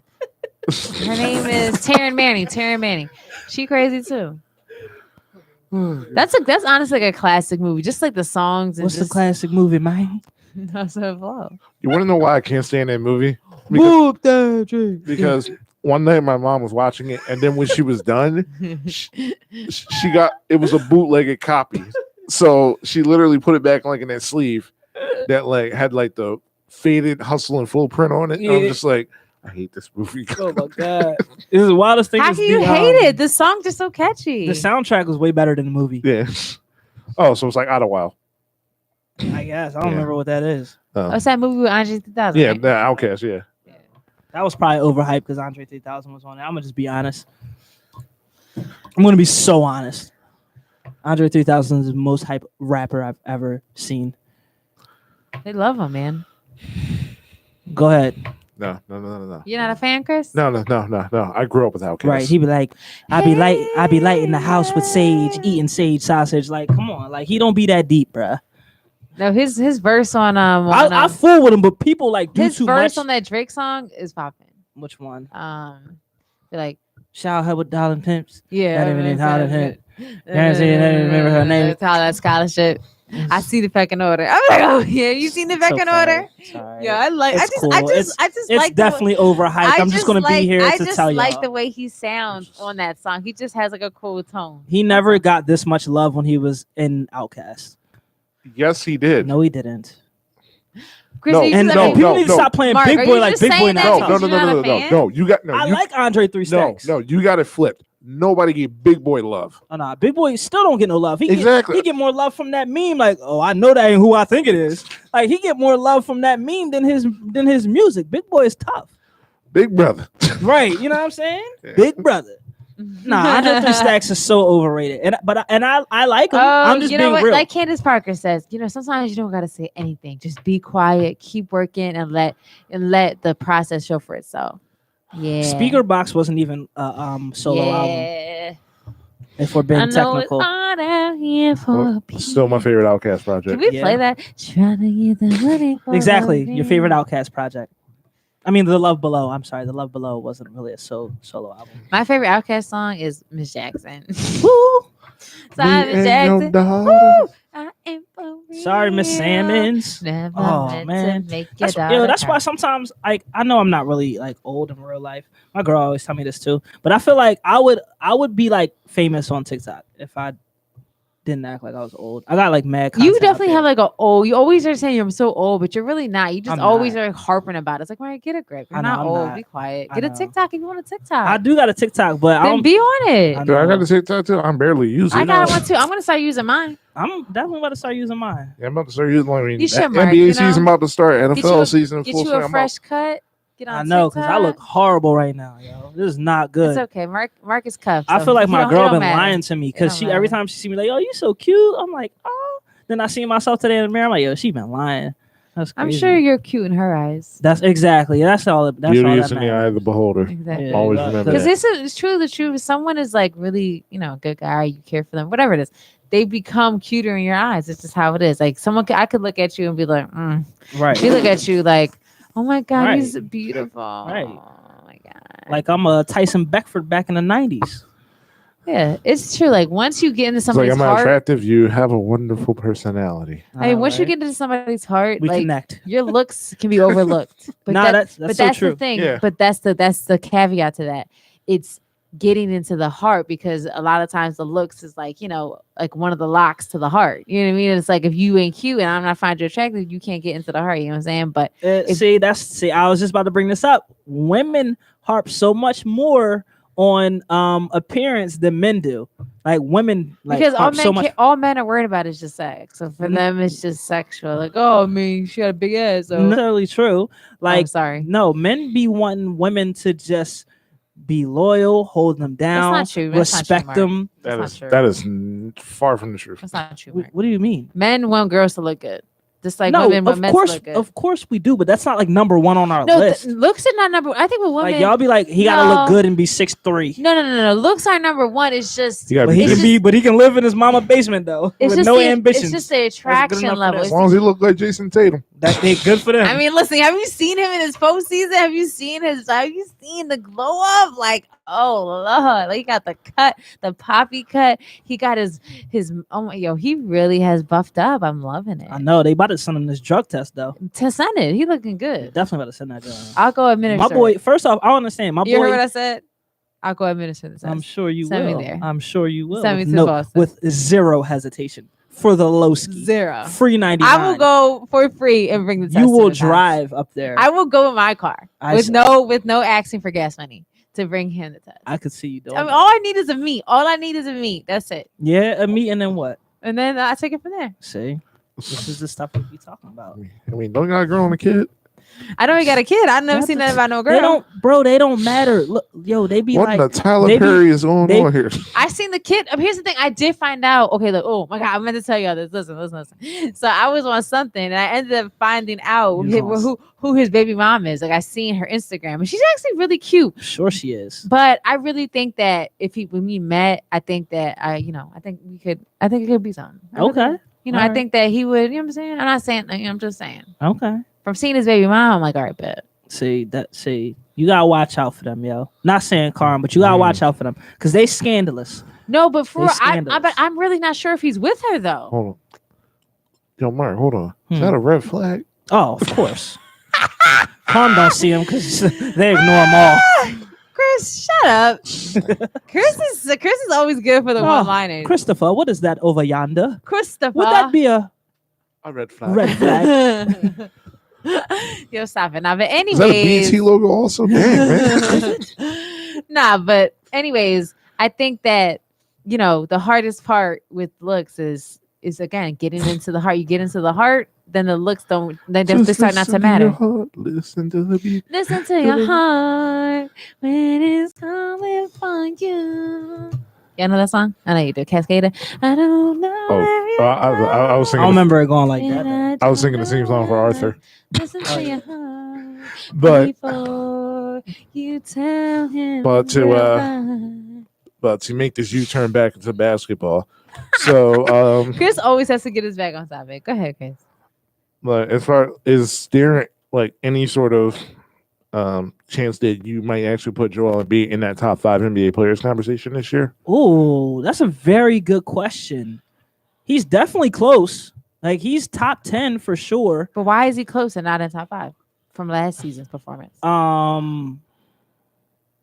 That's a really good question as well. And what I'm about to say is kind of. And then what's to say about also Joker, who won the MVP as well? Because remember, Jamal Murray was hurt. He's not even in the conversation. I think Joel can take the steps. I don't know whose position he would take to enter the top 5, but let's just put it like this. All the gentlemen who are in the top 5 can single-handedly win you games. Joel Embiid, he does do that. He does that. And he doesn't just do it on one side of the floor. He does it on both sides of the floor. Okay. Another thing that I feel like we're going to see with Joel this year, because it's to the point where we've seen Joel progress so much. He's come back with something new. Don't be surprised if his assist goes up. Because now, with Ben being gone, don't be shocked if they're running the offense to him like how they do with the Joker. Yeah. I would not be passing shocked. out of double teams. Yeah, that's why I saw in the preseason. Like it was 4 out. Yeah. Joel Embiid in, and it was against Brooklyn. Listen, here's the thing. It's Brooklyn because nobody on Brooklyn can guard Joel Embiid one-on-one. He might get like 45. Yeah, but the one thing Friday. that I really did like is that when you have that respectable shooting, you got guys like Isaiah Joe and Furkan Korkmaz and Yang. You have to respect the shooters. So that's why you unfortunately have to leave Joel Embiid on an island.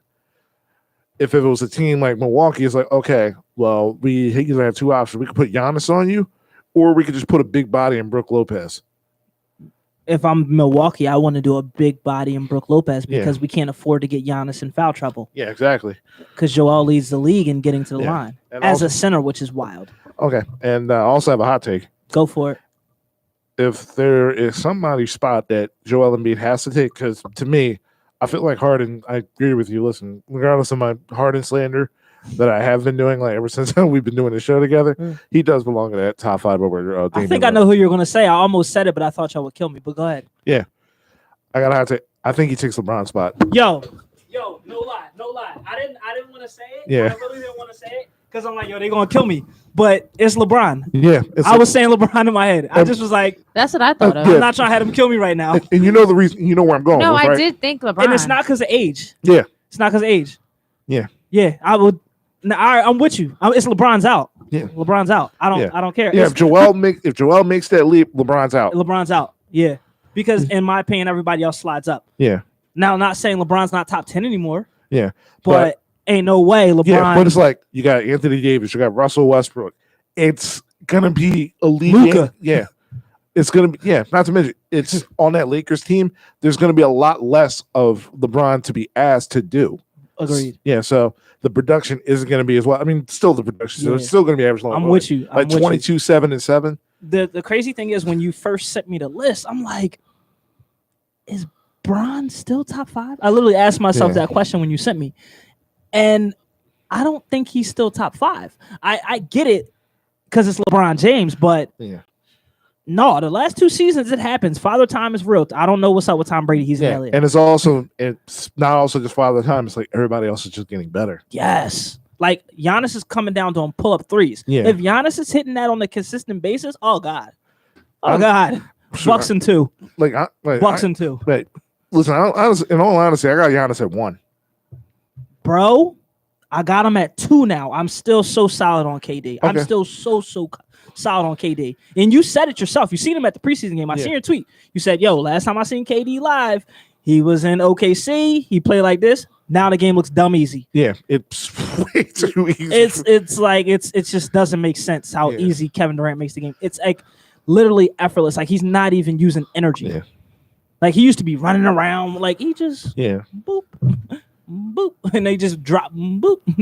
Oh, you want to dance a little? Boop. Like come on, for real though, bro. Yeah, I'm with you 100%. I will gladly take Bron up. Yeah, I top mean, 5. Mark actually stood up during this broadcast because that's how serious. This is this is like a first time where it's like we've been on that same wave. Mark moved the mic and he reached over and touched Chris's hand. I had to because I was really gonna say it. Like I sit here, I just kind of felt like wow, like I'm not gonna lie. I had a feeling. I had a feeling he was like, that's why I said it for you. Because for real, like I still it's because James Harden deserves to be top 5. Yeah. But LeBron's LeBron. Top 5. Dame also kind of deserves to be top 5. Like I still believe Steph definitely. I don't know. Actually, I don't know if Dame's still top 5. He's definitely top 10. Dame's top 10. I'm not putting him at 5. I don't think he's top 5. Because I'm about to say, like, Steph is definitely top 5. Unless Stephen A is secretly trying to help out the Sixers by moving Dame up more and, boosting Dame's head. And now it's like, oh, we're losing. Trade me. Yeah. So. Yeah. Nah, that's real, bro. Yeah. All right. Yeah. LeBron's so then, like, you got your 6 to 10s, like, you got your Lukas and. Yeah. Do you, Does Tatum crack your top 10 yet? If he would be number 10. Is Russell Westbrook still in the top 10? Damn. Because for real, Russ's game has not declined at all. It hasn't. It has not declined. And it's because of the media he keeps getting bumped. Russ's game has never changed. The media keep telling you he's a bad teammate. I'm so team Russ now after that documentary, by the way. Okay, so we're doing the top 10 like any order. Okay, let's just say any order. Let's just throw it out there. Okay, but what is the criteria of why they are top 10? What are they doing? You're a superstar. So I'm gonna break it down. As a superstar, you do everything. Of the team is comprised of role players. Superstars does everything that the role players do. And their tasks. Okay. Meanwhile, for me, it's just like, okay, these are guys. Okay, if I'm building from the ground up, these are the guys who I'm building around. That's fair. But but to play devil's advocate, if we're building from the ground up in your top 10, you would say Jason Tatum. What's he, 22, 23? 23, I believe. He's like 23, 24. Now he's like, he's KD's height. I forgot he's been 250 now. I'm about to say he's like been 19. He's definitely still 19. He's 19 for like 5 years now. He's still 19. He's 24. But that's how your criteria. My criteria is they do everything and they can single-handedly win you games. Okay. So, and I'm talking like mainly, like, of course, everybody's defense ain't there, but offense, defense, literally every role that you require a team okay, to do, you don't you're got to be superstar. elite. You got to be passable. Yeah. Yeah, you ain't gotta be elite. You ain't gotta be Bruce Bowen. Yeah, or it's like, okay, your offense is so damn good where it's You ain't like gotta be Michael Jordan. where it's like it's gotta be so good where it's like, okay, I can ignore this part. Maybe. Okay. All right, yeah. So Let's go. everybody on Stephen A's list, okay, I'll agree. They're top 10. I agree. Yeah. Top 10. Then we got Joel, Joker. I'm gonna say Anthony Davis first before I say Joker. Okay, that's fine. And Anthony Davis also. So that's 8.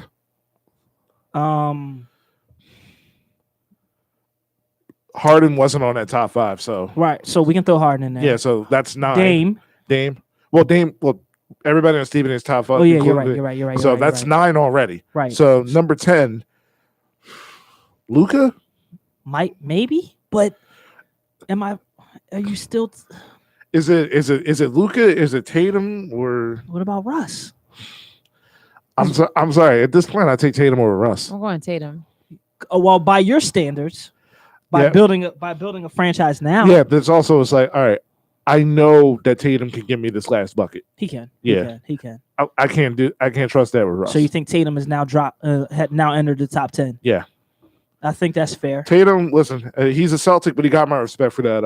For sure. But for that Brooklyn series last year, he got them one. Ben had my respect.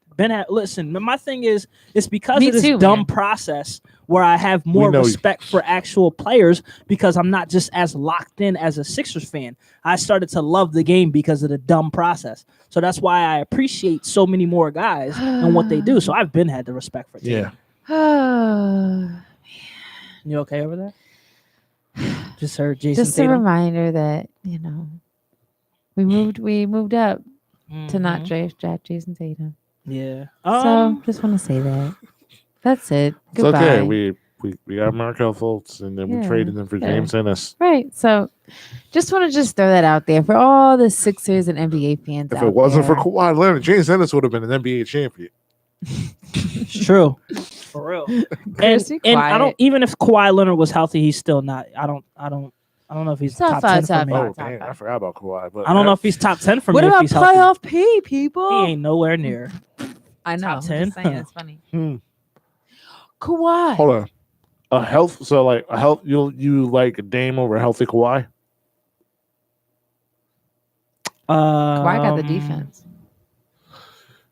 That's a good question. Yeah. And he's shown Healthy to be clutch. You might. If you're talking about the total package. Yeah, probably. I just feel like he's such a jack now and doesn't really play defense anymore. He like picks his moments to play. I get it, but that's what happened because his role has changed. Yeah. When he was on the Spurs, he had to be locked down. He wasn't a primary guy. Yeah, in Toronto. He had to be a scorer because they had plenty of defense and scrappiness. Yeah. So, yeah, I mean, I guess it just attests to how these guys can actually be pros, and you should stop looking at them in a box because of how they play for one way on the team. Yeah. Because we've seen Kawhi Leonard play a number of different ways. We've seen Harden play a number of different ways. Yes. LeBron's the only constant for real, who just plays how he plays. Kevin Durant. Yeah, listen, Dame, all due respect, I'm sorry. If Kawhi's healthy, you got bumped out of the top 10. I think so too. I'm sorry. Yeah, I'm gonna be real. I'm Yeah, sorry. I'm gonna be real. I'm Kawhi. sorry. I don't know, not top 5 though. Yeah, no, not top 5, top 10. Top 10, definitely for sure. Yeah, I'm about to say I So don't all right. So who really leaves is Tatum then, not Dame. Yeah. So Tatum's out for real, or Joker in my opinion. I don't know, bro. Wait, you said no. The last 5 you said was Joker, AD, and then you Embiid. said Embiid. That's 3, and then you said Luka. Luka, and then number 4. Oh, and Harden. Harden was not in the top 5. He wasn't in Stephen. Oh, but so then what about Kawhi? Then where does Kawhi fit in? Because that's 5. Kawhi would probably take. I think he would take. He's the number 11 He got to take either Joker spot or Tatum Or Dame. or Dame. or AD. Ooh. Not AD. Not AD. Why not? Not AD. Why not? AD, when he is going, he is unstoppable. Except when he plays Embiid. But other than that, Listen, AD just needs to man up and just beat a 5. that's where he's best. Yeah. He's unguardable at the 5 because he shoots. Unless He can it's blow Embiid. right by you. Unless it's Embiid. That's true. Unless he sees number 21 in blue, he ain't got no chance. Yeah, nah. If we gotta do it like that, I'm Joker out though, not Dame. No one If likes we're putting Joker. Kawhi, Nah. if we're adding He's Kawhi, MVP.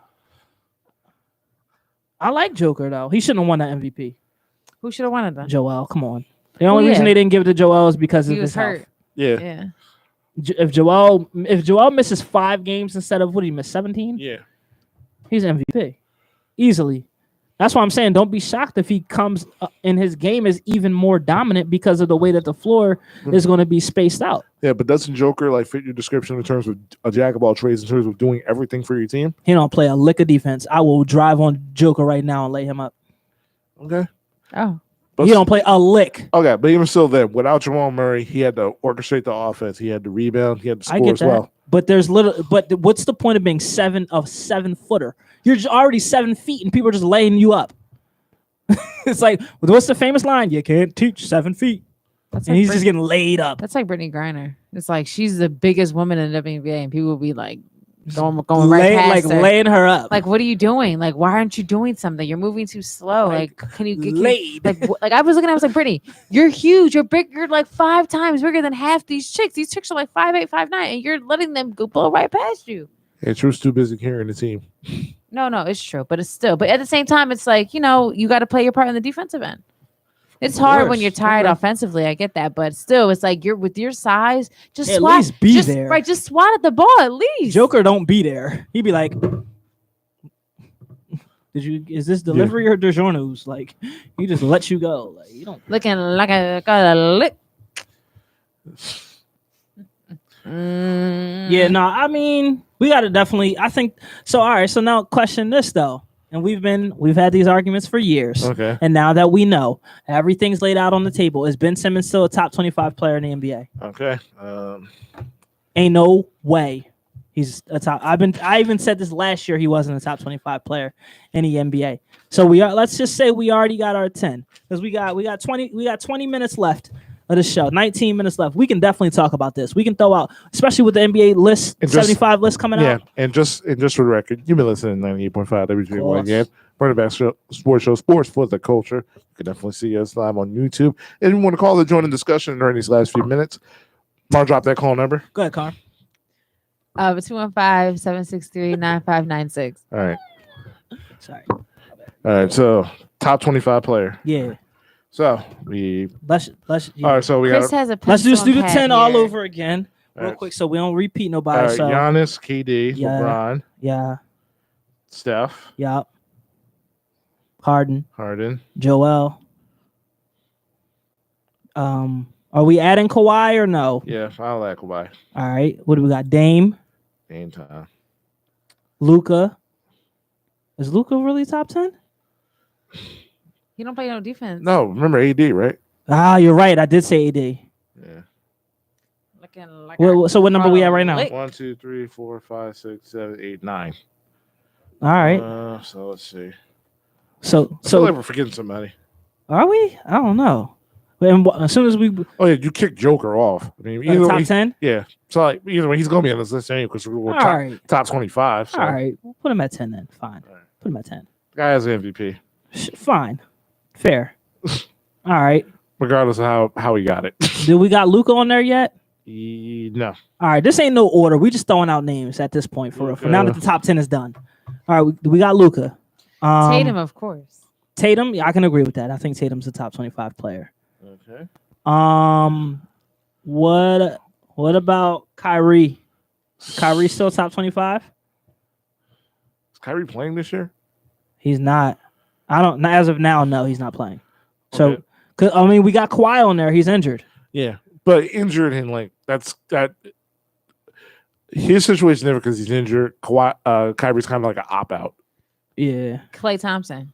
Nah, Nah. I don't think so. No, not anymore. top 25. Nah, I haven't seen Klay 'Cause he's Thompson. been in I've 2 seen years. Klay hurt? Thompson in 2 years. Yeah, I don't know. Oh, what well, Klay y'all Thompson gonna get ready for the show. His speed gonna be on like 42. Get ready for the show. Get ready. I don't Listen, know here's the what's thing. happening. You can say that, but get ready. I don't know. I literally do. I have no clue. I would love to put I Klay have Thompson. complete faith in Klay. I think Klay's gonna come Oh no, back. and he's gonna I be- love Klay Thompson. I love He's him gonna too. be- That's my cousin. For He's heaven's gonna sake, be knocked down. I would love to add him.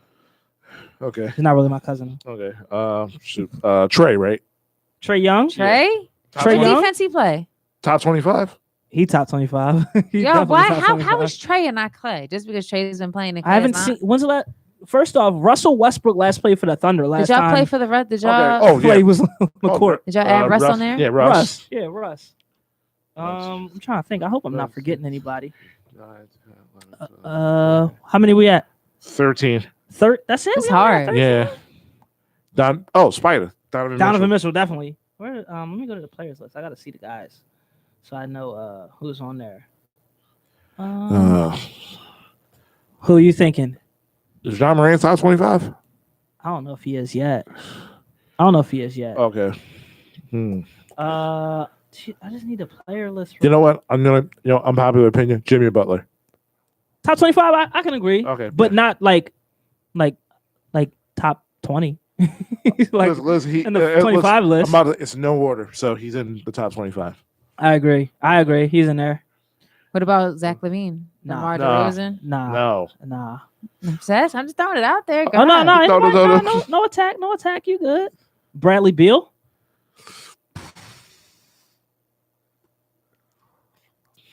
I mean, here's the thing. I kind of feel like Bradley Beal is like the cutoff for me. For like 25. Yeah. What you about to say, Carm? No, but it's like, what constitute? I mean, I don't know. I just feel like, well, if you turn in terms of like value to their team and productivity in terms of, in the league, I mean, Zach LaVine, his numbers are up there, and his productivity and value to his team is number one. He's the number one option.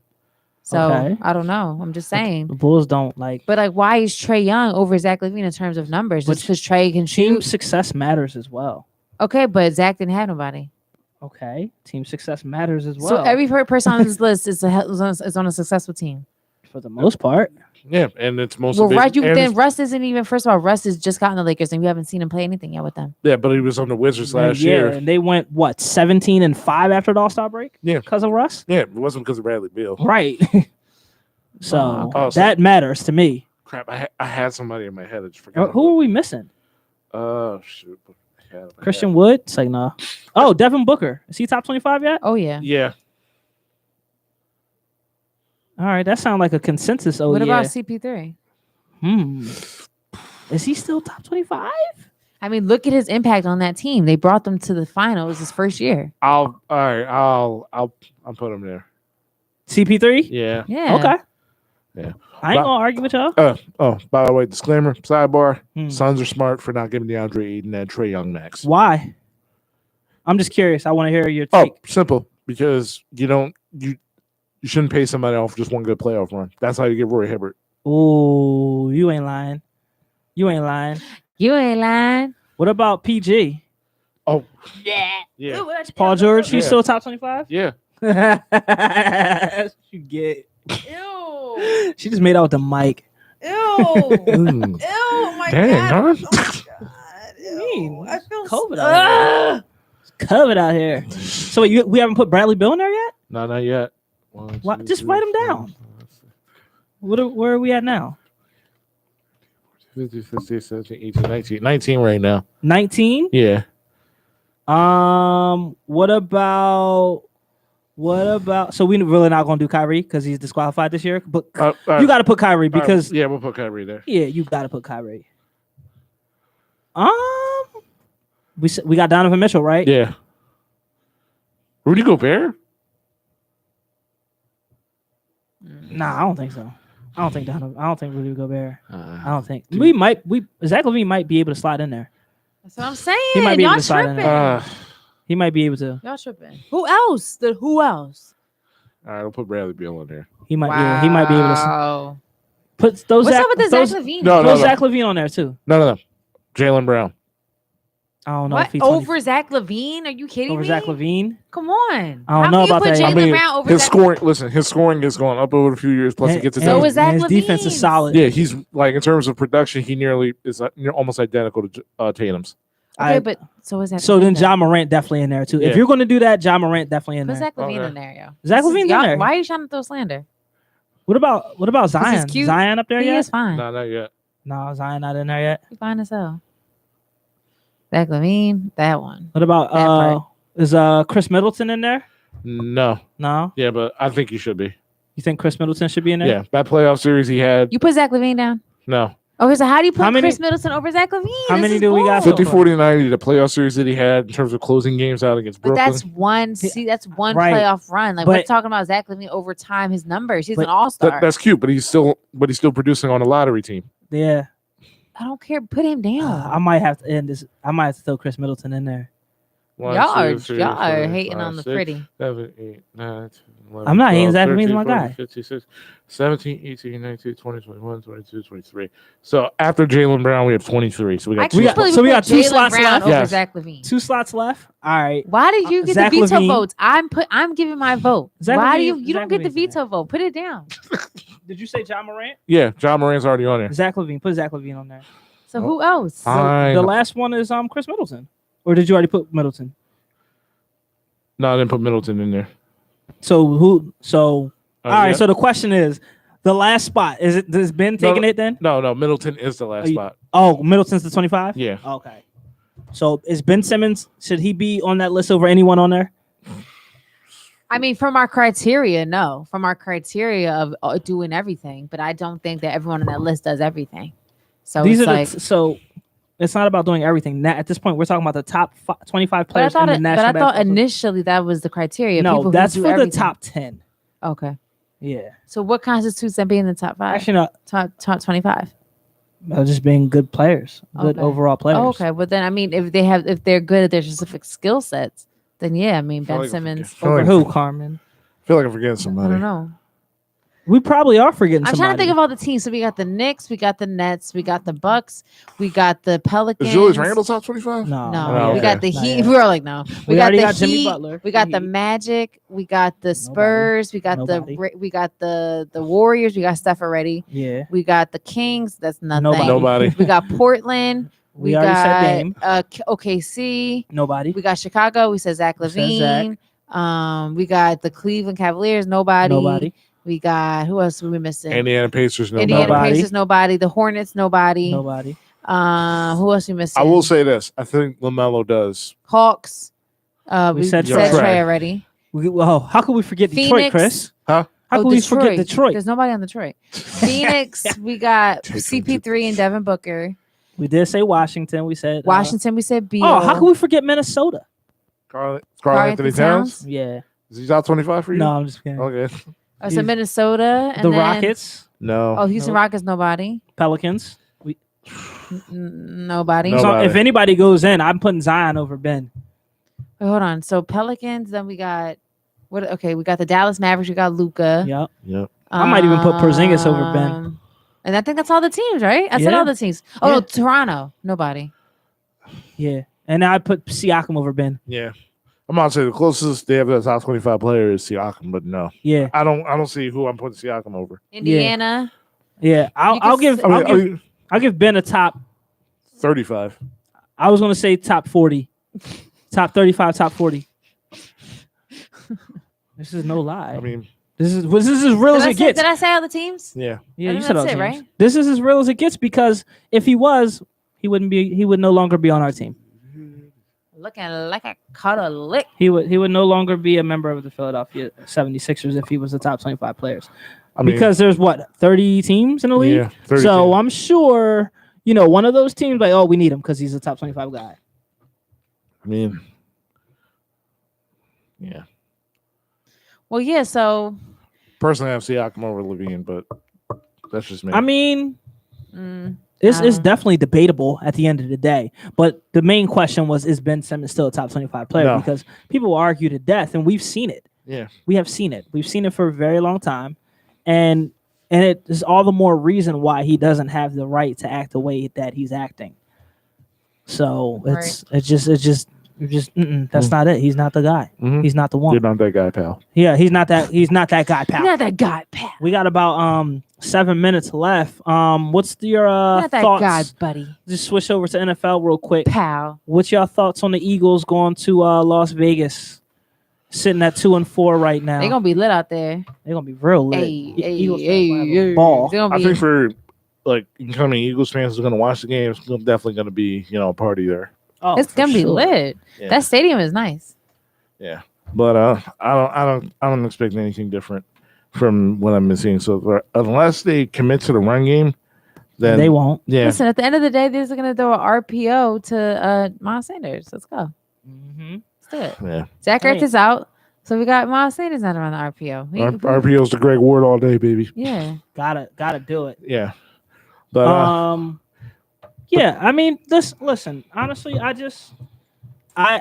don't have anything. Unless Sirianni Yeah. does I something just- different with that offense. I just have takeaways. That's all I have. Like Jalen Hurts, he has 13 total touchdowns. We know it could clearly be more. Mhm. It could clearly be more from how these games have been run. He has 8 passing touchdowns, 5 rushing touchdowns, which he's actually second in the NFL behind Derrick Henry, believe it or not. doesn't Sam Darnold have like 5 rushing touchdowns also? Yeah, there's like 7 people who have like 5 touchdowns. So I just decided to say he's second, since all those people who have 5 touchdowns are technically second. Just trying to make our guy look good. Oh, okay. That's all. So you're like one of those people who was like back in 2010 were like Michael Vick was second in the MVP, even though Tom Brady won it unanimously. No, because unanimously, no. Everybody else finished second. Yeah. But I mean, so look, apparently they say our schedule's supposed to get easier, but I just don't have a clue what's going on. I mean, we got the Raiders 4-2. We got the Lions 0-6. I don't feel like any of these are really guaranteed wins. Detroit. We got the Chargers, who's 4-2. First off, forget Justin Herbert. He's a bum. The week I finally start him, he's the reason I lose my fantasy. Oh. And Jalen Hurts puts up 27 points.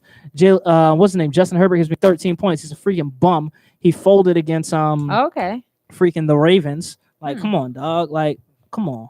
Anywho, and then we got Denver, who's 3-3. They're on a 3-game losing streak, and then the Saints, who are 3-2. So like, I don't really know. I just still don't have a clue. So that's why I'm just so happy that as far as like this season, I'm not crazy invested, because it's like, yo, we stink.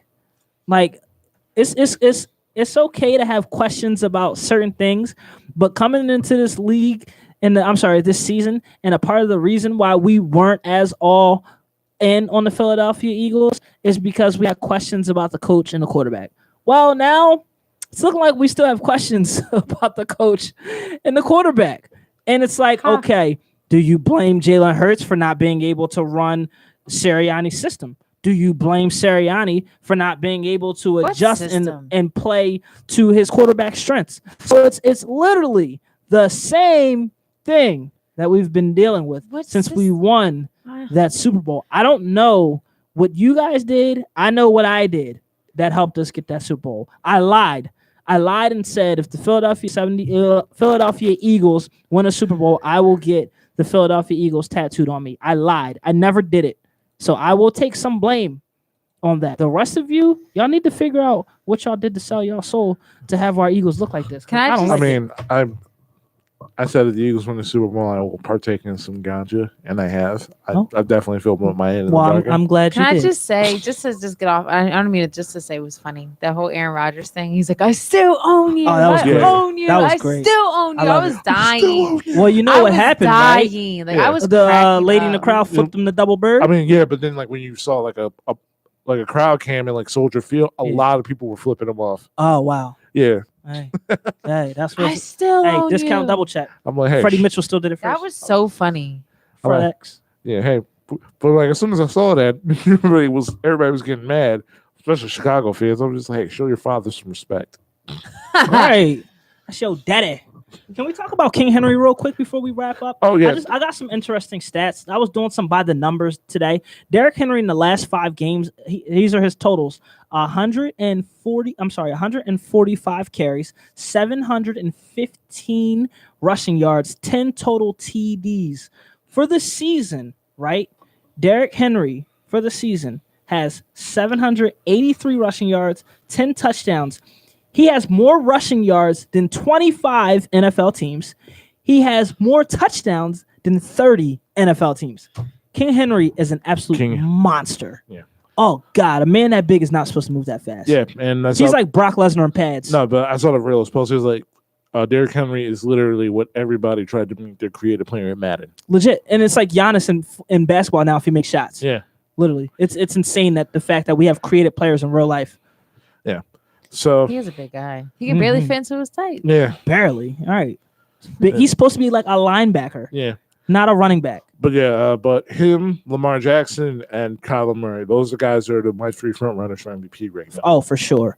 I would have I'm putting Kyler Murray up at the top on the strength of his team being undefeated and him just getting a nice weapon in Zach Ertz. So I mean, granted, he has does have a few turnovers, but those are completely overshadowed by the team's success. So Kyler Murray has been absolutely fantastic. Yeah, but for me, Lamar would be number 1 because he's the only guy in the NFL right now who's top 10 in terms of passing, and he's top 10 in rushing as well. Yeah, they need to start respecting Lamar is the offense. Yeah, I'm tired of this. His throw is this, his throw is that. When he throws, he's putting up 400 yards in the air. Like, stop playing. He's throwing 4 touchdowns. Stop playing. That game when they came back, was it against the Bills? Who's the game where they had that comeback? The Colts. The Colts. Okay, yeah, that game against the Colts, he threw 4 touchdowns. That what you don't hear Lamar Jackson threw 4 touchdowns. Like pipe down, Paul, and eat your pudding. Like Lamar Jackson's that guy. Yeah, and I feel like that's a good way to end the show. This has been Chris Thomas, Mark Thompson, Should go Carm. you can be listening to the Running Back Sports Show, Sports for the Culture, every Tuesday from 5 to 7 p.m. Eastern, 98.5, and on UptownRadioPhilly.org. And always remember, at least we're not Detroit. Yep. We're not Detroit. At least we're not Detroit. I gotta pee. We're not Detroit.